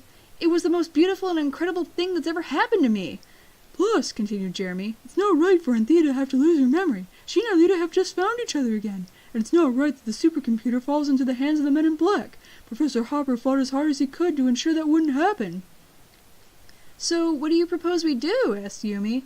"Before anything else, you need to come back to the real world, and attacking each other until you lose all your life points doesn't seem like the best solution." "Darn right it's not!" Odd immediately exclaimed over the speakers. "It really hurts, believe me." Jeremy gave a little laugh. "You just need to enter the scanners, and you'll rematerialize in the real world. Aelita, you need to go in last, please." The children stayed still for a few seconds, then Oryx smiled. "It would be pretty useful for my father to forget everything," he said. "We may have made up over these past few days, but I don't feel comfortable with his secret agent role. If he can't remember all these adventures, with a little luck, he and I can start from scratch." "I'm thinking the same thing about my family," Odd added. "I really hope that my parents won't remember anything. If not, they'll choke me to death worrying about everything I've done or I'm doing." The scanners opened, and Oryx, Yumi, and Eva entered at the same time. Moments later, they came back out again, completely transformed. No more swords, fans, or exaggerated rock star makeup. They were just 3 children in jeans with eyes droopy from fatigue. "Aelita," Jeremy said over the speakers, "now it's your turn. Xana is waiting for you." The girl entered the scanner. When she opened her eyes again, Aelita found that she was in a tower on Lyoko. Its dark walls seemed to rattle around her, and by her side was the blonde-haired teen. Why did you bring me here?" Aelita murmured. In her ear, she heard Jeremy clear his throat. "Well, you see, I wanted to tell you, but I think I'm the one who should explain everything to her," Xana finished for him. "After all, it concerns me. Do you remember the code down?" Aelita nodded before replying. "It's my father's security program. If the code down is loaded in the supercomputer and I activate it from a tower like this one, Lyoko will auto-destruct definitely, and you—" "I'll die. It's impossible to create a backup copy of my new personality, so I'll simply cease to exist." Aelita looked at Xana. She didn't understand. This conversation was giving her chills. She just wanted to be happy. She just found her mother and was about to start a new life with her, so why are Xana and Jeremy intent on scaring her like this? "I made a promise. Do you remember?" she cried. "I swore that I would never activate the code down." Her words shook in the silence of the tower. The girl felt Xana's eyes stare at her fixedly. Now she began to understand, and with understanding rose a cry of rage so loud it made Jeremy feel nauseous. "Jeremy!" she yelled. "What does all this mean? Just what are you planning on doing?" The boy took several minutes before responding. "Xana and I have talked about it, and it's our only option. If the supercomputer falls into the hands of the men in black, they'll use it as a weapon. The first city will become what your father always loathed. We can't let that happen." "Jeremy is right," Xana confirmed. "He created me to stop humans from using the city as a weapon. I don't know how I managed to forget such an important task, but now I know that I must fulfill my purpose, save humanity, and I need you in order to do it." Aelita fell to her knees. She didn't want to listen to this. She didn't want to cry. She raised her gaze to meet Xana's. Her eyes were full of indignation. "Don't ask me to do such a thing. Not you, not Jeremy. I won't activate the code down. I won't destroy Lyoko, and I won't kill you either." "Aelita!" "I said no!" "Aelita, it's what your father would have wanted," said Jeremy. Xana smiled. He sacrificed himself to save humanity from Lyoko. Now it's my turn to make the same sacrifice. Alita didn't reply. A screen appeared in front of her, floating above the ground. Jeremy and Thea, Richard and Odd held on tight as they climbed down the maintenance tunnel to the second underground floor. They entered the room just as the scanner doors opened to bring Alita back to Earth. The girl's head was hanging low. She wasn't dressed as an elf, and her short hair was the same fire-red color as her mother's. She raised a hand to gesture for Yumi to not come any closer, as the girl had approached to try and console her. She took long strides towards Jeremy. The boy was waiting with his hands in his pant pockets. He didn't know what to say. He felt guilty. He had brought Alita back to the real world an instant before Lyoko had imploded on itself, vanishing into nothing. The supercomputer was still turned on, but it no longer held any virtual worlds or even an operating system. Its immense calculating power had become useless, patiently awaiting something that would never come back. As the complex program was bringing Alita back to her physical body, Jeremy had seen the dying scream from the collapsing tower. Xana had motionlessly awaited his destiny, until he had suddenly raised his head. Jeremy was dumbfounded to see small, shining diamonds flow from his eyes. They were tears. Xana was crying. Jeremy opened his arms to welcome Alita home, and the girl threw her head over his shoulder, sobbing. "Do you know what he said before I left?" she whispered in a broken voice. "He said, 'Remember me.'" Jeremy gave a weak smile. "That's what you have to do. What we all have to do." The code down had destroyed Lyoko. Xana was no more. Now it was really the end. Dido put on the gloves of the memory-snatching machine. Her face resembled a stone mask. She and Jeremy were in the director's office at the factory, seated at opposite ends of the desk. On the table, the small suitcase was still open. A hallowing silence reigned throughout the factory. All the people involved in the terrible affair had lost their memories, and were staring blankly at the ceiling. Everyone except Dido, Jeremy, and his friends. The boy knew that the woman could force him to have his memories eliminated. She could also force it on Anthea, Richard, and the others. He had to change her mind. "So," said Dido, "you've shut down the supercomputer." "Not exactly," Jeremy replied. "All we've really done is erase all the data it contained. The computer is now nothing more than an empty, useless carcass." "Lyoko no longer exists." "Correct." "Nor did the first city in Xana." "Correct." Jeremy tried to read the woman's expression, noticed the slightest sign of rage or a sad smile, but there was nothing. Dido seemed completely unreadable. "And why did you do it?" she asked. "Why did I ask Alita to use the code down? It's simple. It's what Hopper would have wanted us to do. The professor spent his whole life fighting to keep the supercomputer out of your hands, as well as the terrorists. From his point of view, there's no difference between the two of you." "That's not—" Jeremy didn't let her continue. "Don't you understand, ma'am? You all want to use the supercomputer as a weapon. Mega wanted to conquer the world, and your agency probably intended to use the robot soldiers for legitimate means in official wars, but what difference is there? In both cases, innocent people end up dying, and Hopper would never have allowed that." Dido sighed, and this time Jeremy could see a shadow of fatigue on her face. "I imagine there's no way to undo what you've done." "Absolutely none. And if you don't trust me on that, you can send the code down to your scientists. The program is definitive and can't be undone." "So you've left me with no alternative." "More or less, but we're sure we've made the right decision." As he said these words, Jeremy gave the boss of the Men in Black a look of defiance. "And there's something else," he added. "None of us want to lose our memories. This is our great adventure, and Anthea, well, I think she's suffered enough these past decades, don't you? It's not right to take away her memories of her husband with the stroke of a pen, or the ones of when she finally held her daughter in her arms again." With a calm gesture, Dido replaced the memory-snatching gloves in the suitcase. "The cleanup team will arrive in a few minutes," she said softly. "They're agents trained to resolve complicated situations like this one. They've been ordered to erase my memory, given that I must be the only person to keep even the slightest memory of these events, and then they'll take care of everything else. They'll erase all trace of the terrorists and take them to prison. They'll accompany your parents to their respective homes, and you and your friends to the school. And finally, they'll close up the factory, blocking the access road with a wall, resolving the sewer flood and all the rest. It will be as if these past few days had never happened." Jeremy lowered his head. "They'll keep you under surveillance for some time," Dido continued. "The memory-snatching machine has some side effects. Confusion, dead stares, speaking nonsense, and other things of the sort." The boy looked at the woman, not understanding what she was getting at. "I know, but—" "So, try your best to act that way, and don't let yourselves be noticed," she interrupted. "When the cleanup team arrives, pretend you're all a little disoriented. Let them guide you to caddy like sheep, and try not to stand out among the adults. And, of course, don't get involved in any more dodging dealings. I won't remember your faces, so I can't help you even if I want to, okay?" Jeremy couldn't believe his ears. When he'd come into the office, he hadn't had any hope of convincing Dido. "Why are you doing all this?" he asked the woman. To be honest, I don't at all like what's about to happen. Tonight I was forced to make the most difficult decision of my life, and I realized that it had been the wrong decision. When everything turned out well thanks to you and your friends, I let out a sigh of relief, to then realize that it was for nothing. Of course, we're not the Green Phoenix, but either way you're right. In the end, the ends we would use the supercomputer for wouldn't be all that different to theirs. As she spoke this last sentence, Dido offered him her hand. Consider it a gift from a friend, all right? Jeremy shook the hand with enthusiasm. All right, he said, and to celebrate our friendship, I have one last favor to ask of you. The cleanup team arrived at around 7 o'clock in the morning in a large black truck.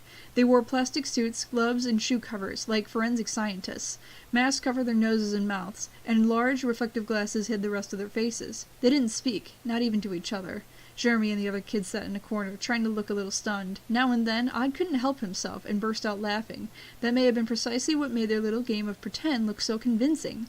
Jeremy stared at Dido as one of the agents took the memory-snatching machine and used it on her. For several minutes, the small digital screen on the back of the gloves filled with fast-scrolling text, while the woman bent backwards as if a strong electrical charge was rushing through her body. Her final glance was at Jeremy, and the boy swore he could see a smile on her lips.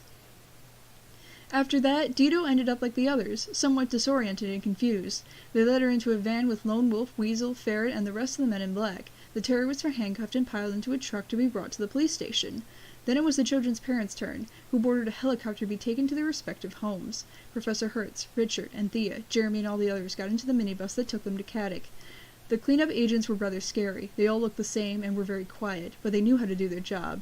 In a short amount of time, they had disposed of Mago's nomadic tent and the terrorist gunpowder. They even worked on the factory bridge to leave it looking exactly as it had before the explosion, in such a way that the inhabitants of this part of Paris wouldn't notice the difference. Jeremy thought that in a few days, this place would be identical to as it had been for so many years. All trace of their adventures was destined to be completely erased. And maybe that was for the best. Finally, one of the agents started the minibus and set off towards Caddick. Jeremy turned to take one last look at the factory on the small island, with its roof flooded with sunlight and the mysterious air about it that had always fascinated him. The river water flowed peacefully, and on the other side of the river he could see the same traffic as always, full of beeping cars and motorbikes ducking in and out dangerously between other vehicles. Jeremy had all his friends by his side. Everything was perfect.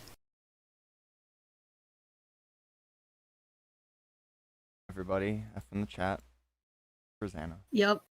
Xana! Oh, he's... No coffin dance meme this time. Can't believe it. He's gone! Imagine the coffin dance meme Hold on. after the scene. There's the Oz... Where's the Oz coffin dance? Hold on. Can we pull that up? Can we pull up the Please, Oz please. coffin dance? You know what I mean. Ooh. You mean this flower? It can't be, but it I don't is. see it. Oh, wait, it would be on stream. No, it's not on stream. Lita, we've done it. Xana's been destroyed. I'll bring you home now.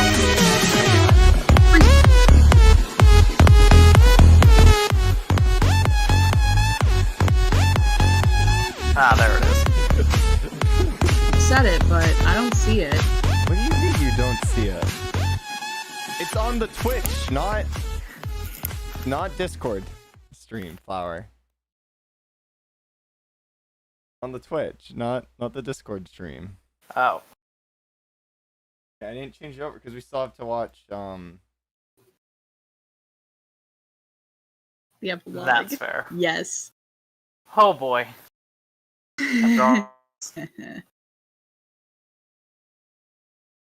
Well, at least our suffering finally comes to an end.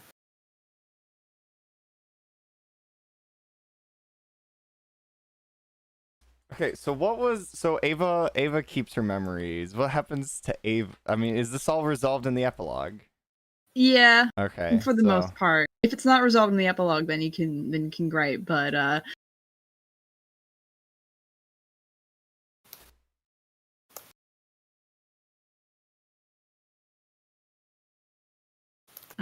yeah. So that's that.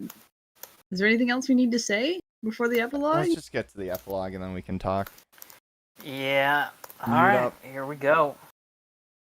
Epilogue. A party with the surprise. It was 10 in the morning on Sunday, and the airport in this region of Paris was filled with people. There were tired tourists lugging around big suitcases behind them, and businessmen moving with ease and determination past the counters, policemen and departure gates. There were pilots and flight attendants, and there were impeccable uniforms with small, professional-looking wheeled suitcases, as well as throngs of students and chauffeurs holding up small signs with all sorts of names written on them to catch the attention of a client arriving from who knows where. Odd was also holding up a small sign, one that read, "Eva Skinner." By his side were Principal Delmas and Jim Morales, the physical education teacher. Suddenly, Jim extended an arm towards the screens that indicated the arrivals and departures of the flights. "There it is!" he exclaimed. "The flight from San Francisco just landed." Odd couldn't contain his joy. It had been more than 20 days since he had last seen Eva, and it had felt like a real eternity. Dido had erased the memories of the principal, teachers, and all the students of Caddick. They had woken up with headaches and a bit of confusion after what seemed to them to have been a long dream. The men in black had done a good job. They had left the school like new, and the mess caused by the Green Phoenix had all simply vanished. The following day, 2 agents from Interpol came to the principal's office. Eva's parents had gone to the police after she had run away. For over a month now, the young girl's face had been among the thousands of photos of missing persons at police stations around the world. The Interpol agents calmed the principal down, promising him that no complaints would be filed against him. Complaints, of course, that the principal would not be able to answer, given that he didn't even remember that a student named Eva Skinner was registered at Caddick.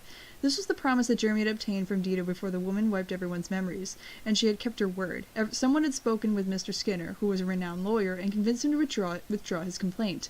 At first, Mr. Skinner was furious and called Principal Delmas on the phone in a fit of rage, but then he chose to accept the Men in Black's offer, a scholarship for Eva to attend Caddick Academy, paid in full by the government.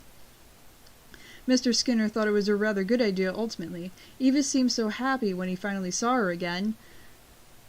"I'm still not very convinced about all this," spouted Principal Delmas. "This Skinner seems like a very aggressive man to me. His phone call woke me up at 3 in the morning, and he was shouting at the top of his lungs." Odd turned and gave a smile that crossed his face from ear to ear. "Don't worry, sir. Everything's already been arranged, right? The police closed the investigation, and Eva's parents are happy that she's registered at Caddick. They said European schools are much more chic."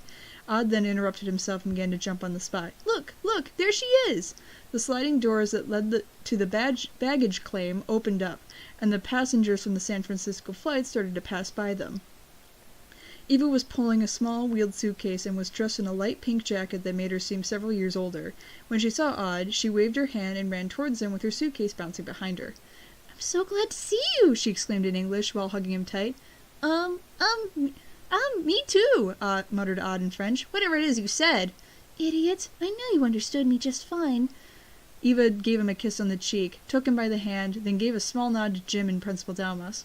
"Sir, my father gave me a letter for you to apologize for having been so rude. I'm sure you understand that with me having been missing for such a long time, my parents began to feel really desperate." Odd stopped listening to the conversation and focused on Eva's delicate fingers interlaced with his own. All throughout his career of breaking hearts, the boy had managed to get a good number of girlfriends, but in general, it didn't take a long time before he would get bored. However, during all these days that he'd spent far from Eva, he hadn't stopped thinking about her for a second, and he felt like his chest was about to explode with joy.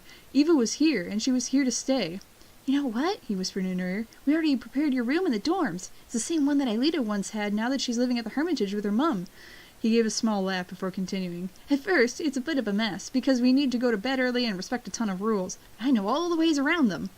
"What's that?" the gym teacher burst out. "You better watch it, kid, or you'll end up in detention for so long you won't get out until your hair goes gray." Eva laughed, and Odd followed her. Then Jim and Principal Delmas also broke out in laughter. Ulrich knocked timidly on the door to Professor Hertz's office with the back of his hand. "Enter," a masculine voice answered him from inside. The boy entered. The office was in its usual organized disarray, with machines, books, beakers, and microscopes placed all over the room, the floor included. Nearby, the main table was a smaller one, a bit smaller, on which sat a laptop and a pile of neatly ordered papers. Behind the screen was Richard, who was working in total concentration. He was sitting on an unsteady pile of magazines and wearing thin framed glasses that gave him a different air than usual, more adult-like and more serious. Upon seeing Ulrich, he stood and moved away from the computer. "Ah, it's you. Good. I wanted to speak with you, actually." He motioned to invite him to sit, but the boy couldn't tell where, so he gathered several volumes of encyclopedias from the floor and piled them up so he could sit on top. Ulrich stumbled. He didn't know where to start, but Richard cut to the chase and began to talk at full speed. "I corrected your last science test, and I must say that things aren't going well. On the second question, you made a small mistake that I almost had to mark off, but on the third, Oh no, Richard wanted to talk about school. Ulrich waved his hands to stop him. Whoa, I know that you're Hertz's assistant now and that you're taking your new job very seriously, but it's Sunday. The boy's interruption caught him by surprise, and Richard stopped to look at his watch. True, it is Sunday, he muttered. I forgot. This is all still new to me, and juggling work with university isn't an easy thing. Ulrich felt himself smile. Professor Hertz hadn't forgotten a thing of what had happened recently, but she discovered a certain affinity for Richard, and several days after the battle for the factory, she offered him a job as her assistant. At first, he was a bit nervous, but he finally accepted. Ulrich knew that he felt right at ease at Caddick, and that in time he would make a great teacher. I came here as your friend, not your student, said the boy. I wanted to invite you to dinner. To dinner? You? But... Ulrich gave a small laugh. It's Anthea who told me to come. She and Alita want to organize a dinner this evening to celebrate. Richard nodded his head. A party? Tonight? Perfect. I'll bring the wine, okay? And, also some drinks for you guys. What time is it? At 8 o'clock at the Hermitage, exclaimed Ulrich as he left through the door. Hello, it's Yumi. Hello, Yumi, responded the calm voice of Anthea from the other side of the line. How are you? All right. Can I speak with Alita, please? I'm sorry, dear, but she's taking a short nap. She's very tired. Yumi glanced at the clock by her bedside. It was 6 o'clock in the afternoon. She was asleep at this hour? Yumi considered for a moment telling Alita's mother about her problem, but realized that she couldn't. That would be too embarrassing. The young girl thanked Anthea and bade her goodbye. Then she stayed in place, playing with the wireless phone. There were only 2 more hours to go until the dinner, and she couldn't speak to Alita. Now that she thought about it, she and Jeremy hadn't been around all weekend. Yumi hadn't managed to find them anywhere, and she didn't know how to ask for help. Eva, maybe? Yeah, right. Yumi rejected this idea immediately. She had just returned to Caddick this morning, and Odd had her glued to him from the first instant. What's more, she was a major fashion victim, and instead of helping her, Eva would have broken out in laughter. The truth was that Yumi didn't have the slightest idea how to dress. Ulrich would come looking for her at 7:45 to go to the party. For Yumi, this would be a really special occasion. After the battle against the terrorists, she and Ulrich hadn't yet had the occasion to talk about their feelings for each other.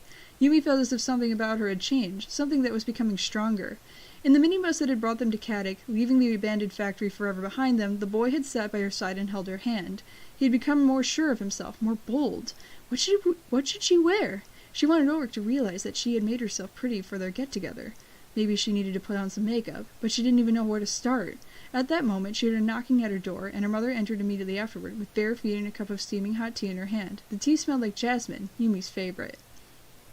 Is everything all right? Yukiko asked her. Yumi gave her a smile. Her parents didn't remember anything that had happened over these past few days, but something had stayed with them, like a sort of well of emotions. The family had become more united, and there was more harmony at home. Yumi and Hiroki, her younger brother, had stopped fighting, and her mother seemed to be much more sympathetic. Yumi had spoken with Ulrich and the others, and they all had had the same impression. The memory-snatching device had erased all the bad things and left the good. Well, sighed the young girl, I don't know how to dress elegantly for tonight. I mean, I'd look good in the kimono from that my aunt gave me for Christmas, but I don't want to look... Akiko kneeled on the floor close to her and placed a hand on her shoulder, interrupting her. It's for Ulrich, right? Yes. Can I ask you how you two met? Yumi began to tell her. She told her mother about the afternoon in the gymnasium when she and Ulrich had faced each other in a martial arts bout and how she ended up battling him. Akiko laughed. So, this boy fell in love with you because he realized how you're good at what you do. If you ask me, you don't need an elegant kimono to get his attention. What really interests him is how you are on the inside. But if you want, I can give you a hand with your hair. We'll keep it Yumi style, but give it a more special touch. Yumi smiled. She and Akiko stood and hugged. The guests arrived around 8 o'clock. First, Eva, Richard, and Odd, who was carrying his little dog Kiwi in his arms, then Ulrich and Yumi. Jeremy went to open the door for them and realized that Ulrich was a bit grumpy. What happened? He asked as he passed by the group. Well, nothing really. His friend spoke softly. Just that I didn't notice Yumi's beautiful new hairpins that she had in her hair, and she gave me a good punch. Jeremy laughed. Yumi and Ulrich, always the same. In the middle of the Hermitage's living room was a long table with a charming tablecloth and a bunch of delicious food. Odd stared at it with the eyes of a hungry wolf. It won't be easy to do justice to all of this food, he exclaimed. Eva replied with a nudge. But if you make it to my pork, you'll swallow every last bit. Aelita descended down the stairs wearing a sweater and an elegant pink skirt. She still had sleepy eyes, but she was smiling and seemed to be doing extremely well, radiant with happiness. Finally, Yumi greeted her. I was looking for you everywhere this afternoon, you know what? And I was looking for you, Jeremy, added Odd. Mind telling us what you two were up to all weekend? The boy responded with a mysterious smile and pulled out a chair for Aelita so that she could sit by his side. It was quite a perfect dinner. Anthea came out from the kitchen glowing with joy. I have to admit that, despite the fact that I've recovered my memory, my wonderful recipes never returned to me. So, I ordered everything from an amazing restaurant nearby. I hope you all like it. The children applauded. Indeed, everything was delicious. They stuffed themselves, and Richard and Odd competed to see who could eat the most slices of roast beef. The competition ended in wild cheers, and the indisputable victory went to Odd for having eaten 9 slices against 7. Before moving on to dessert, the children decided to take a break and remain seated at the table, talking. A bit later, as expected, the conversation centered on their adventures, particularly on their battle against Mago and the Code Down. What I regret the most, Oryx said, is that Xana isn't here with us. I mean, at first I didn't like him at all with his air of superiority and all that. Plus, he had been our enemy for a long time. But in the end, I realized that he had really changed, and he proved to us that he was a good person. I think the same thing, continued Odd. When we were all running along the bridge to Lyoko, and I was on my super cool panther, Xana approached me and gave me some advice for the battle ahead. And you won't believe it, but he even laughed, even though Lyoko was falling to pieces then, because Grigory had just shut down the supercomputer. Yeah, confirmed Yumi. I thought that after the Code Down I would miss Lyoko a lot, because all of these adventures that we went on, and yet Lyoko doesn't matter to me in the least. What I really miss is our Lord, Peter Duncan. At that moment, Jeremy stood and rang his fork against a glass to call for silence. He and Aelita had been waiting for this moment all evening, and the time had finally arrived to share their news with everyone. Tell me something, exclaimed the boy. Haven't you been wondering what the codes that we found in Richard's palm computer contained? In the living room of the Hermitage, a large uproar took over. Everyone began to talk at the same time. A mischievous smile grew on Jeremy's face, and he let Anthea explain the first part of the mystery. Hannibal Mago ordered me to study them, and while analyzing them, I understood that it was a program divided into 2 parts. The first was an activation code, and the second was completely incomprehensible. It was clear to me that this program's purpose was to activate something, but I had no clue as to what. Jeremy continued. Later on, Anthea and I worked together on deciphering the codes, and I realized that she was completely right. The last part of the codes didn't seem to make any sense, as if it was only a ton of random letters and numbers. So I told myself that maybe it was just that. It seemed like one very, very, very long password. A password? Asked Richard. But why? To protect what? I don't know if you remember this one scene that we saw in the mirror, Aelita intervened this time, but in it, my father had problems making a backup copy and needed more space to stock an excessive quantity of information, an amount of space that no hard drive was capable of supplying him. Yumi jumped to her feet. Of course, she exclaimed. And so you told him that you would help him and that he could count on you. And in the next scene you were lying down on the couch and had a fever, and then the men in black arrived. Exactly, said Aelita. Daddy needed more space, so he and I decided to use my brain. The room was overtaken by absolute silence. Jeremy smiled. Remember the memory snatching device? Well, Hopper used it to pour the supreme and superior will of Peter Duncan into Aelita's mind. He practically copied all of his essence into Aelita's brain, and to avoid having this information stolen by anyone, he protected it with a password that he then sent to Richard. That's why I was burning up with a fever in the mirror, explained Aelita. And also why I spent all afternoon sleeping today. I left yesterday with Jeremy in secret, and we returned to the old factory, to summon him, all of his might, his glory and his power, and even his followers. It was incredible news. Jeremy observed the bewildered faces of his friends. He had also had trouble believing that such a thing were possible, to be able to reconstruct Peter, but then he realized he should not doubt his perfection. That was the reason why Aelita had always suffered from sudden spells of amnesia. Her brain was literally crammed full of millions and millions of pieces of scripture, just like an armoire stuffed so full that it was impossible to close all the way. When Jeremy had realized that Richard's codes were in reality a password, he imagined that Hopper must have prepared a security system to protect the men in black from Duncan, but he hadn't the slightest idea that the professor had in reality imported every last bit of him, enclosing and locking it away in Aelita. Everything went so fast after that, with the battle and all the rest, that he hadn't gotten back to this puzzle until... Are you sure you did it right? Asked Ulrich.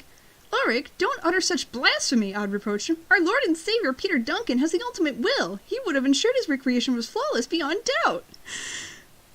Peter would say that's true, and the final words that he spoke to Aelita before his disappearance gave me an ingenious idea. He said, "Remember me."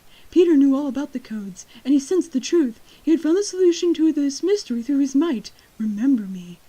Besides having all of his supreme will in her memory, Alita was also Peter Duncan's most devout follower. You could say that no one knew better than her, especially with this new divine form. At this moment, Alita smiled and Jeremy stopped for a second to look at her lovingly before continuing. When we recreated Peter Duncan, we only needed to take advantage of all the information in the rest of her brain to... The boy was on the point of launching himself into a scientific expose of the highest level, but Alita motioned for him to stop. I think that it would be easier to show them directly, don't you think? Come with me to the basement, to my father's secret room.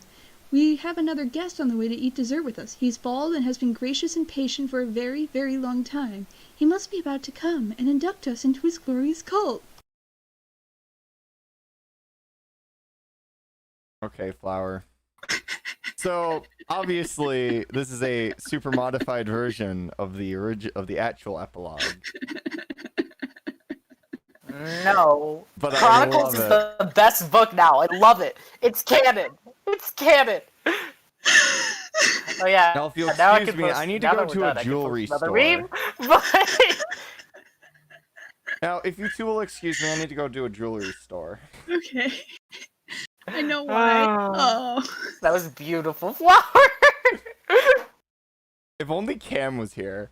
If only Cam Oh was my here God. to see this. Oh my god. To think. We have finally come full circle. That was great. This Right? entire thing started because we were trying to He find an would've Ulrich quit. VA. He would have quit. And we have come full circle with this meme. There is no point beyond this. Yep. Anything beyond this is Yes. just past the circle. Yes. So, I have a question. Do you want me to... I meant to record a separate Exactly. take of the original We've actual done it. ending. I would like to. I'm guessing, aside from some of the very specific stuff like Ulrich don't utter such blasphemy.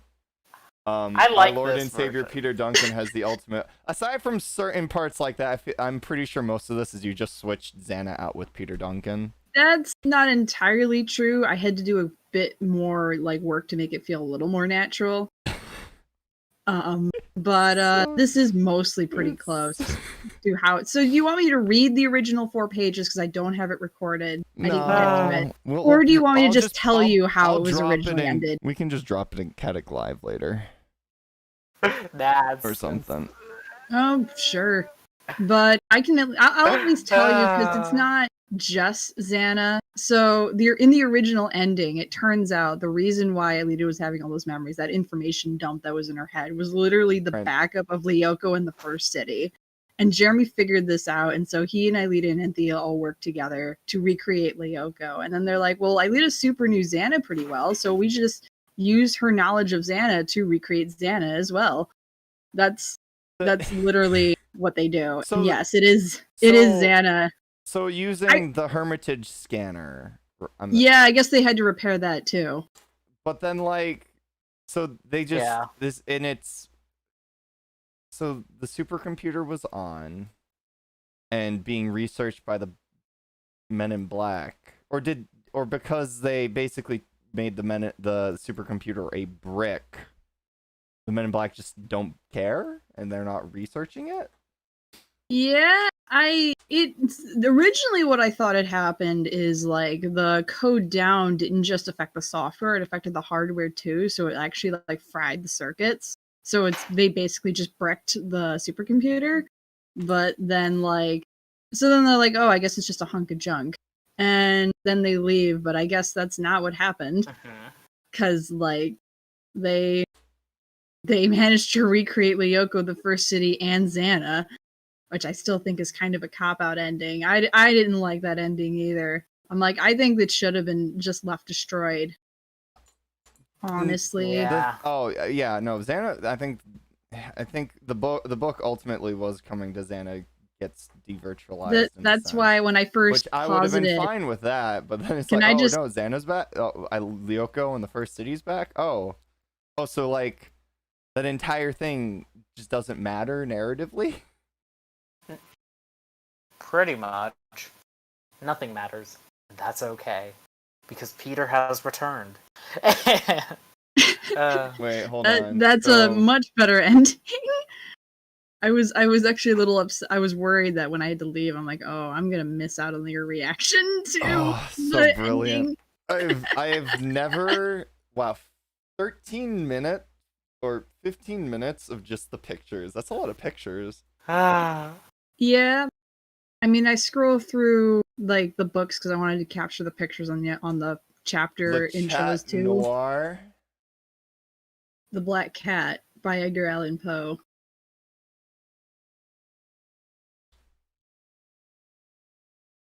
Wait, Without is that danger. so that's the Hermitage in Yes. Hmm. In Chronicles. I mean, it's not that bad. I guess. It could be worse. I mean, we only technically see the front and the side of and the left-hand side of the Hermitage. And even then we're only seeing the basement level of it. Or the basement walkout level of it. I don't know. I guess I can't really complain about how the Hermitage looks. It does look kind of big It's for era a house. specific. I think they did match the era at least. I mean, Yeah. it's still kind of big for a house that was literally only meant to hold like Franz and his daughter. That was the only two people living there. Maybe he the just original thought... Hermitage is 3 stories. We never see where the second stairwell is, but that's semantics. You don't need a stairwell to get up to the 3rd story of a house.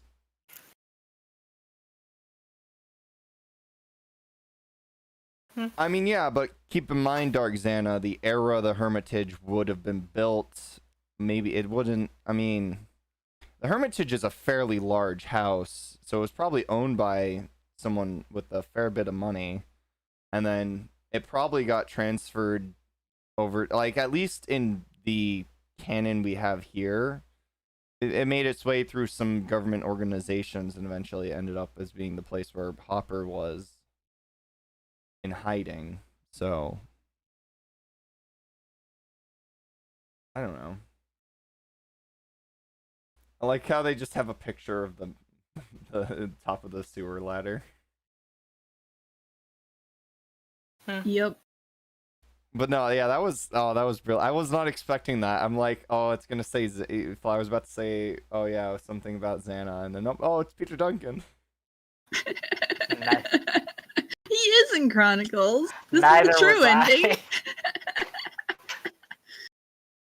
I prefer this ending. Honestly, this makes Chronicles good. So, like, all of it is worth it now. I would reread all of these books just to get to this ending. Same. Well, no, I don't know. I'd probably just skip all of the book and get to the ending. Why suffer through the books when you can just bask in the glory that is our Lord and Savior, Peter Duncan? Also, Flower, you needed so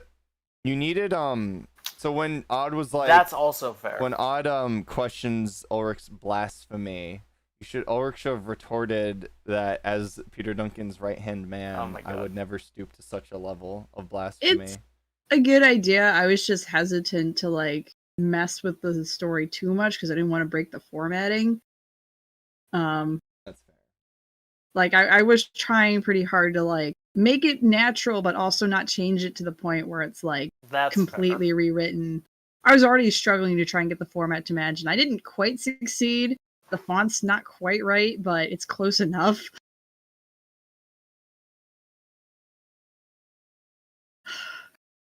No, I had a hard time reading that without laughing. You can even hear it sometimes.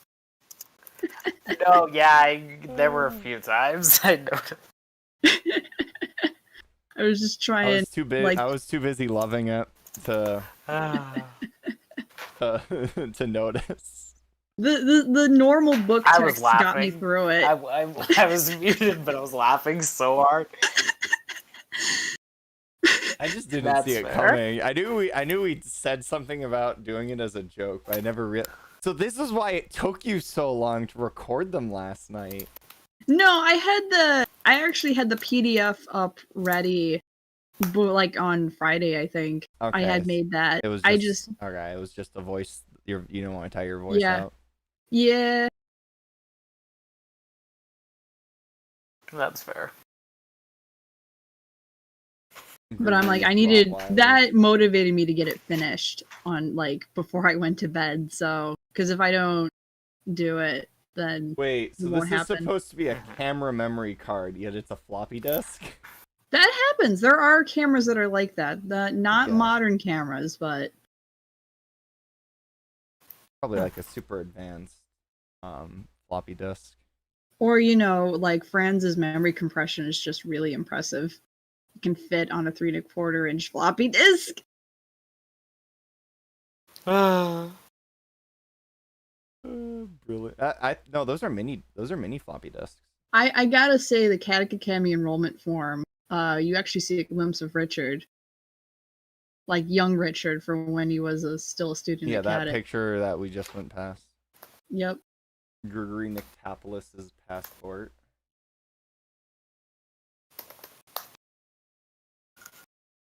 Yeah, Wow. 2009-2010 is when this was written. This was while Evolution was still called Code Lyoko Reloaded, and it was still in concept phase. Yep. Maybe Evolution is so bad because they looked at this and they're like, we couldn't possibly do this bad. And then they just went ahead with what they had at that point. and funny enough, they didn't do this bad. Yeah. So in a way, they succeeded.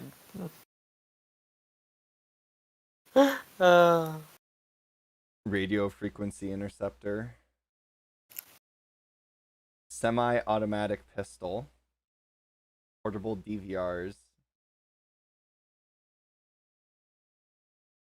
Digital voice recorders. Since they were planning to make this with Reloaded already plans to be a thing, did they just decide, did they just tell the writer, okay, do whatever you want, as long as it doesn't conflict with what we're doing, it's all good?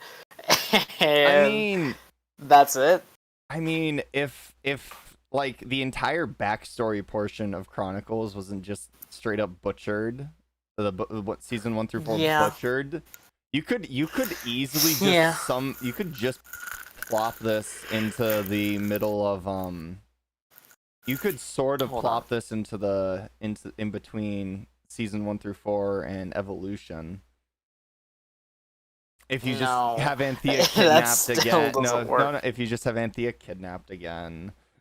And I've made this joke. I've made this joke before that you could put Chronicles in between the original and Evolution, and it would still kind of work. You have to tweak a few things. This would have been after No, it would be Chronicles would be after Evolution, but it would be one heck of a lore tangle. I do like the memory gloves. I actually think they're neat, especially in design. Mm-hmm. I like how they have almost a retro feel to them. An address In a nightmare, yep. Monster at Yumi's house. It's the Brussels Yumi, there's a monster here. He attacked Mom and Dad. Yeah, I wish Hiroki was characterized a little better. Did Hiroki get his memory wiped? Yeah, I think so. I think it's just the lawyers. Hiroki is completely out of the story, and he's Hurts. Hurts didn't get hers wiped either. And Anthea. The whole time. Anthea, Richard, and Hurts, and then the rest, and then all the warriors. So does this mean William got memory wiped? Yeah, probably. He doesn't remember getting possessed by Xana. Yay! No more PTSD. Oh, that is a PTSD good question. Always finds a way, bro. With Chronicles, like, what did happen with William when he got possessed that one time? Did he fall unconscious, then drag his unconscious body to the nurse and just play it off like he fainted or something? Probably. Or they probably dragged him to his room and sat someone in his room to make sure he didn't remember anything. No, wait. I just realized. That's debatable. That's really dark too. Uh, They're not an interesting character if they God. don't have PTSD. So is Aelita Well, the yeah, only interesting character? Trauma builds character, don't you know?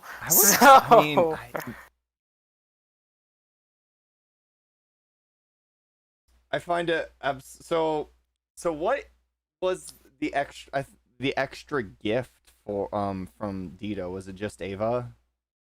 I think Like, so. Yo. No, the gift was not wiping their memories. Yeah. Well, okay, yeah, but then Jeremy asked her to do one more favor. Yeah, that was to get Eva to Caddick. Okay. It helps soothe over the whole she kind of just vanished mysteriously. Like technically she ran away. I like how like we finally resolve like the plot thread of Ava just running away it's like it has not come up at all in the course of these 4 books, but the very last second of the entire story, it's just like, oh yeah, no, like everyone was freaking the fuck out that Ava was missing. Well, remember, she was literally like from the other side of the world. They weren't looking to France to find her. But I think it is very strange. Like, she passes out at her favorite concert and then she disappears. Like, it's possible they would have gotten from the lady. Like, she climbed down in her, like, nightgown or, like, whatever it's called, the medical sheet thing. Yeah. And then, like, attacked this lady and stole her clothes. And then, like, I bet you the lady remembers that. Does the police officer remember this lady, like, knocking her out? Knocking him out? The pain at home, No. bro.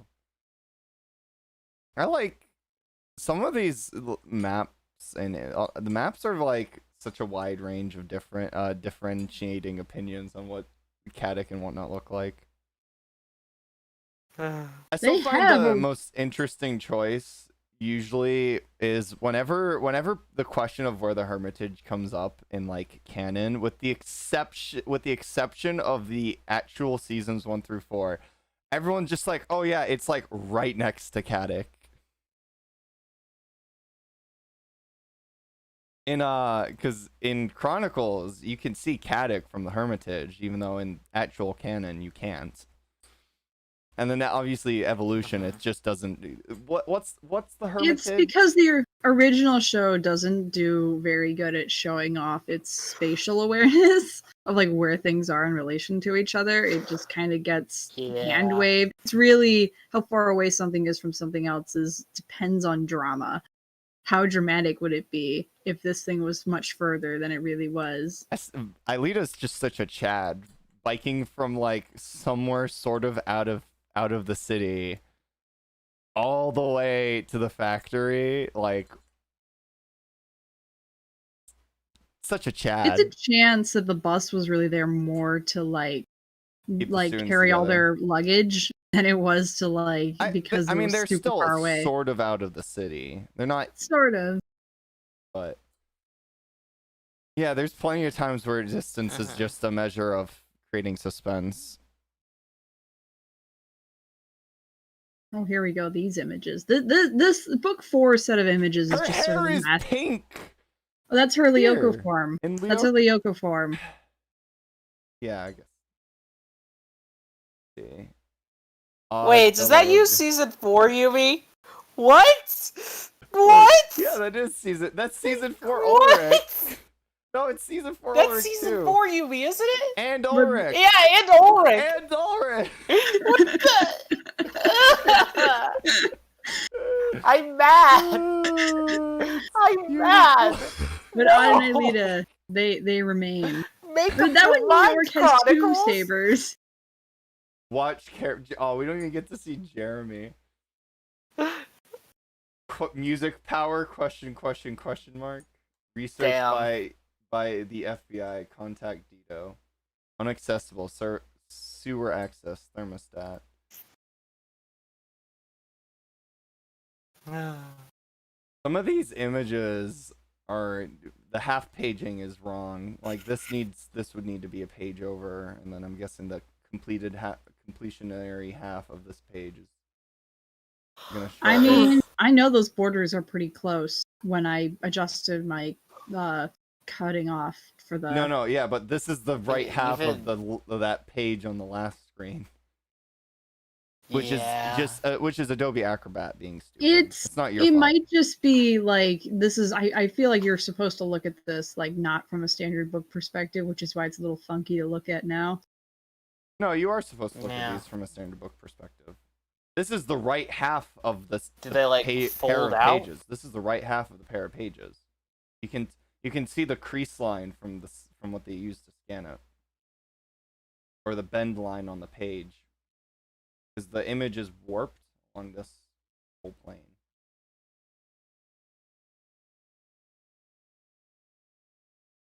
See, you see this little highlight spot? From where I see page the bends? highlight spot. And then there's Yeah, like I said, I just think those images are a little too messy. It's just all over the place. There's so much. Council of War. Whoa.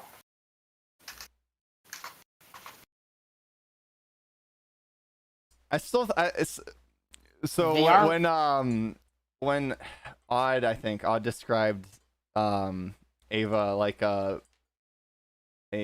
musical sorceress, I'm like, I just can't. I thought of immediately the song and dance scene from Hocus Pocus.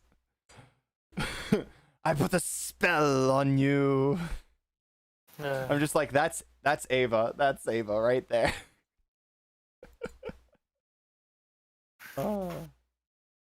There, we're done. We're out of images from the book. I will say there's one thing Chronicles did.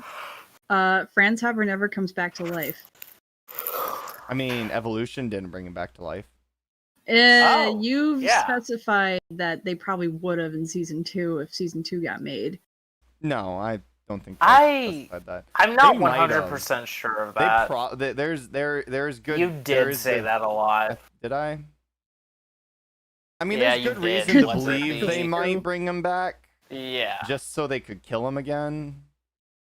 Dramatic. There's only two There- reasons they bring him actually, back. nah, there were- Happy family reunion with Anthea, Aelita, because we all Yeah. knew that's where evolution was gonna go. Aelita gets reunited with her mother. Here's a question. If there was a Chronicles 2, what would it be Mhm. about? I think it would be a next generation story. Really? Yeah, I guess you're right. It would be.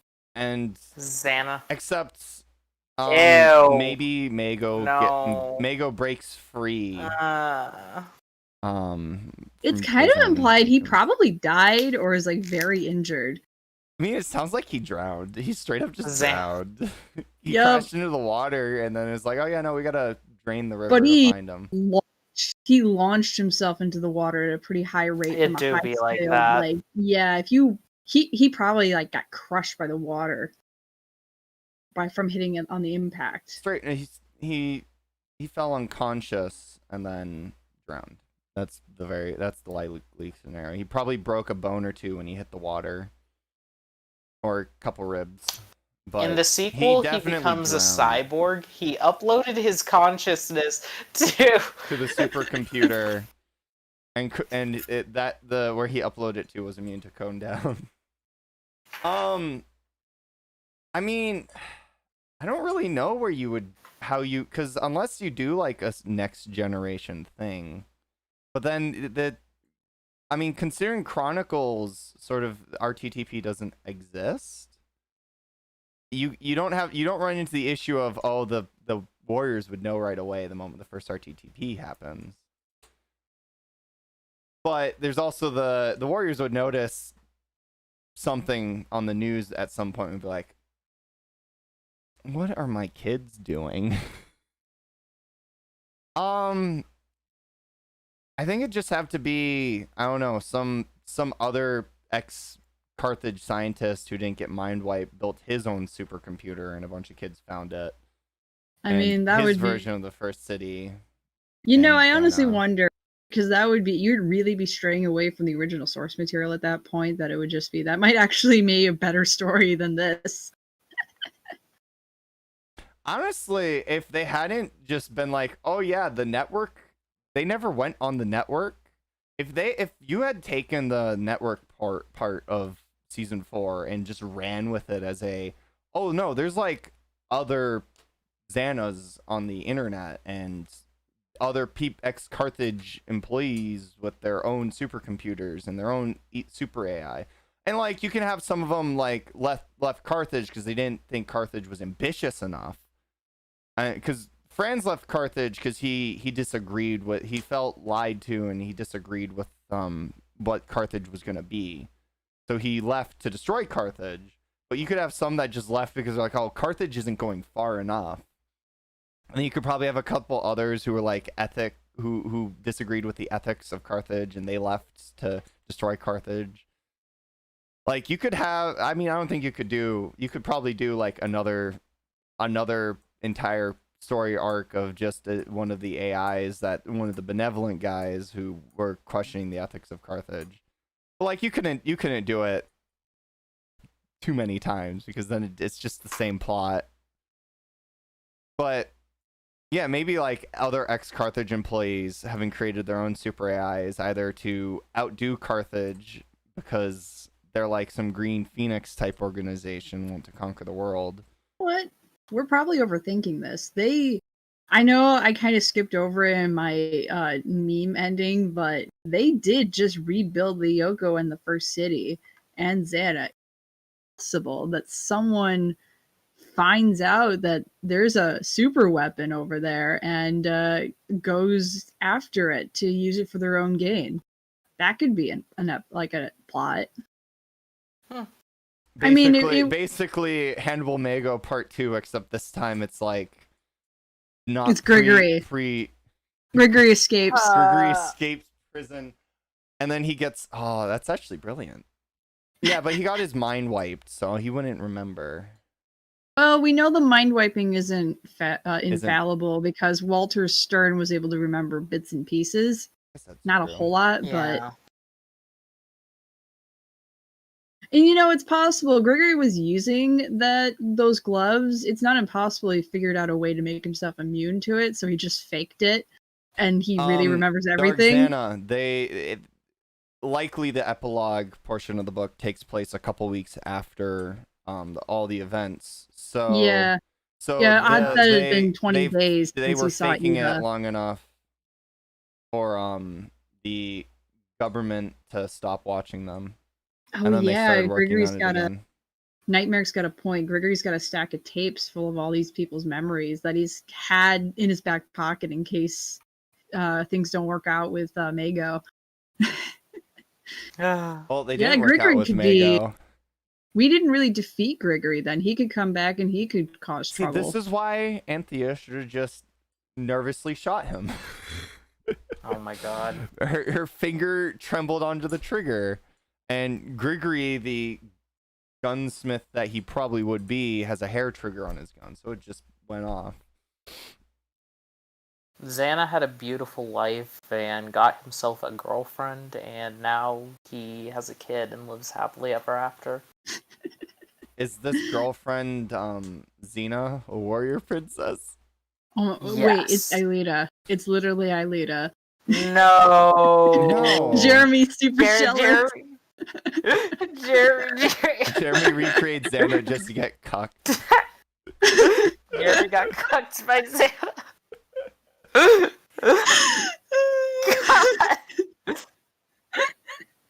Oh, brilliant. Jeremy just doesn't understand her like Xana does. I'm sorry, Jeremy. It's not me, it's you. Xana's just a better boyfriend. Like that. Like, no. You need to understand. Xana tried to stay out of the way for a while, but Jeremy ruined his own relationship. So I'm annoyed they didn't. They should have had Yumi and Ort kiss. I'm so mad that the epilogue ends open-ended on it. Like, come on. They're gonna get together. It's pretty much implied that they're gonna get together. Echoes did that too. I don't know. Echoes is much more vague. Yeah, it's like it Echoes is more like you never know, but like with Chronicles, it's very clear. Yes, they're gonna get together. Hey, I guess Chronicles is clear. I'm still annoyed it's open-ended though. I mean, What's barely. so hard about just setting the scene up? You could have set it up. Had it like Yumi grabs Ulrich before they go inside, or Ulrich grabs Yumi before they go inside the Hermitage. They have a quick little chat, and then just a kiss right at the end before they go in to eat dinner. Boom. That's Boom. so It's beautiful. not open-ended at all. Nobody's pissed off about it being sort of open-ended. I honestly think the author, just because I wasn't thinking about the Origami relationship when I was reading the ending, I don't think that was a priority. It wasn't getting them together. It was literally everything else. Also, for for Ulrich and Yumi being open-ended to actually be something to be angry about, you have to care about Chronicles in the first place. So, what do you have to tell us, Dylan?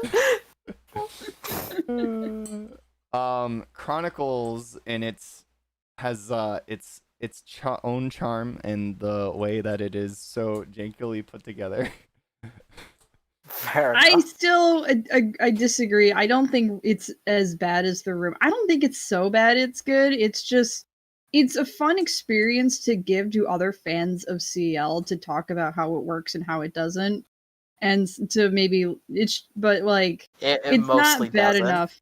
It mostly doesn't. We were talking about scenes in book 2. We're like, wow, this is actually like right from the show. Okay. Like, that's fair. Yeah, but book 2 is the only one that's like this could be in the show. Yeah, otherwise it's just like exclusively book 2. Like there were moments like with Grigory's like stealing memories from the parents, and you were like, "This is interesting. Where is this going?" Yeah, and yeah, but again, butchering your source material isn't an excuse to. Still disappointed. Isn't an excuse, to overlook. Yes, it does interesting things, but it still butchers its source material. I'm still disappointed that they. Oh, sorry. Go ahead. I was gonna say there's a tolerance I have for, because I know everyone's interpretation of the source material is slightly different, and I can understand when you have an interpretation that's different than mine. But there's a point where I'm just like, okay, I don't. It's not that I don't just disagree with your interpretation. I don't think it works with the source. Yeah, it's wrong. Like, that's what it is with Chronicles. It's wrong.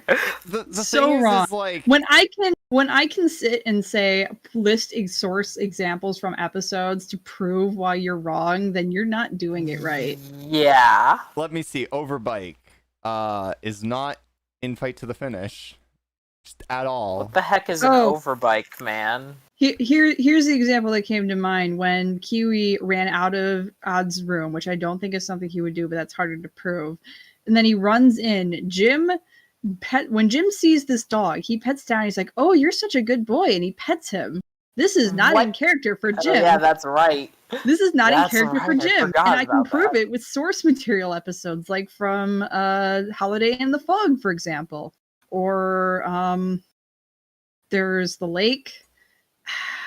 What other episode is he chasing the dog? Is it Skid Lanier? I think it is Skid Lanier. Yeah. There's also the adversity towards Kiwi that Yumi's parents hold. Adversity? No. Yeah. No. In Chronicles, Yumi brings up it'd be that her parents would freak out if she had a dog over. Well, she thought that in that episode where I forget the name of the episode. Honestly, Canine. No, it's not Canine Conundrum. Oddity. That's a space oddity. It is a space oddity in the space, because that's when Odds were like all in the space thing, worried about his dogs. Like, I hope Kiwi gets the good food, and Yumi's like, "What are you doing? We're in space." But by the this is the most beautiful thing you will ever see, and you're worried about your dog. But by the end of it, they're very expressive that they like lychee. Yeah. And that if Odd ever needs him to be, if Odd ever needs someone to watch him, they will gladly do it. Too bad he's back at home with his sisters. In Oh yeah, that gets mentioned in Evolution. Yeah. Chronicles really just kind of retcons Space Oddity because Space Yeah. Oddity didn't happen, so that I whole mean, bit. basically, a bunch of season 4 didn't happen. I'm disappointed because this means a lack of goodwill didn't happen. And that No, means definitely didn't. Definitely did not happen. Williams clone, and No, yeah, Williams there's clone no didn't Williams happen. clone in the Chronicles Xana canon. William didn't Yeah. happen except for that one time. And it wasn't even Lyoko. He was just possessed in the real world. which is hold on, which is why Chronicles just cannot be, because if you don't have a lack of goodwill, then what are you doing? Guys, do you know what What this are you means? It doing? means bad connection. Didn't happen. You Oh, know wait. what? That Is that the well, one I'm thinking of? That connection Which one? could work. That's the one where Odd's parents come Yeah, and then Xana uses cell phones to possess the whole wait, crowd no, of it people. can't. Well, No, it okay, can't not, because he possessed people. He can't. Doesn't. He's only Yeah. possessed Yeah. people that This one means time. Bad connection Not didn't only happen. Not only that though, but what's it? The personality of Odd's parents, like, it's just you can't really do that episode. Like, Yeah. at least you can't do it in the same form as the original episode was. Like, Odd Parents totally could be secret agents to a certain extent.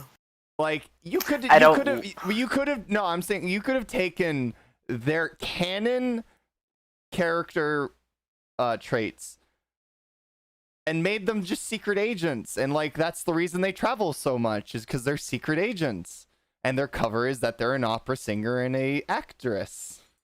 Yeah, but again, the portrayal of the Della Robbias is that Robert is like an office job worker and the mom is a stay-at-home mom. Yeah, Like- I know. I'm saying like they could have not done that and stayed more faithful, and it still would have worked. That would have required the author to actually watch the show, which Yeah. I don't think he did. Yeah, exactly. Maybe we should send the author our watchathon. Be like, Oh my here, God. before you write another Code Lyoko I'm- book. I am sure that That's there are people obnoxious. who have like written letters to this guy beforehand. I don't think Yeah, we need probably. to No, torment I'm joking. It was a joke. like It 10 was a years ago. joke. It was a joke. I'm not being serious. Maybe we could invite them on imagine to this. rewatch-a-thon. Oh my God! Imagine this We book read your you books wrote on stream. 10 years we ago. loved them. for- Would you like to join us? Oh, No, I don't even think he speaks English. Like these were originally written in Italian. Yeah. All right, we have been live for 2 hours and 30 minutes. It is time to end it. We'll see you in a couple weeks. We will be or- Yeah. we will be on a undefined timed hiatus. not a heresy, a hiatus. Yep. A heretical hiatus. Mm-hmm. I will be sure to make an announcement about what our next stream is probably going to be, / when it's going to be. Stay tuned. Until then, thank you everybody for joining us on this wondrous unicorn not filled adventure. Remember, Xana is a human now and a real boy, and we will see you guys next time. Bye-bye. So Bye. long.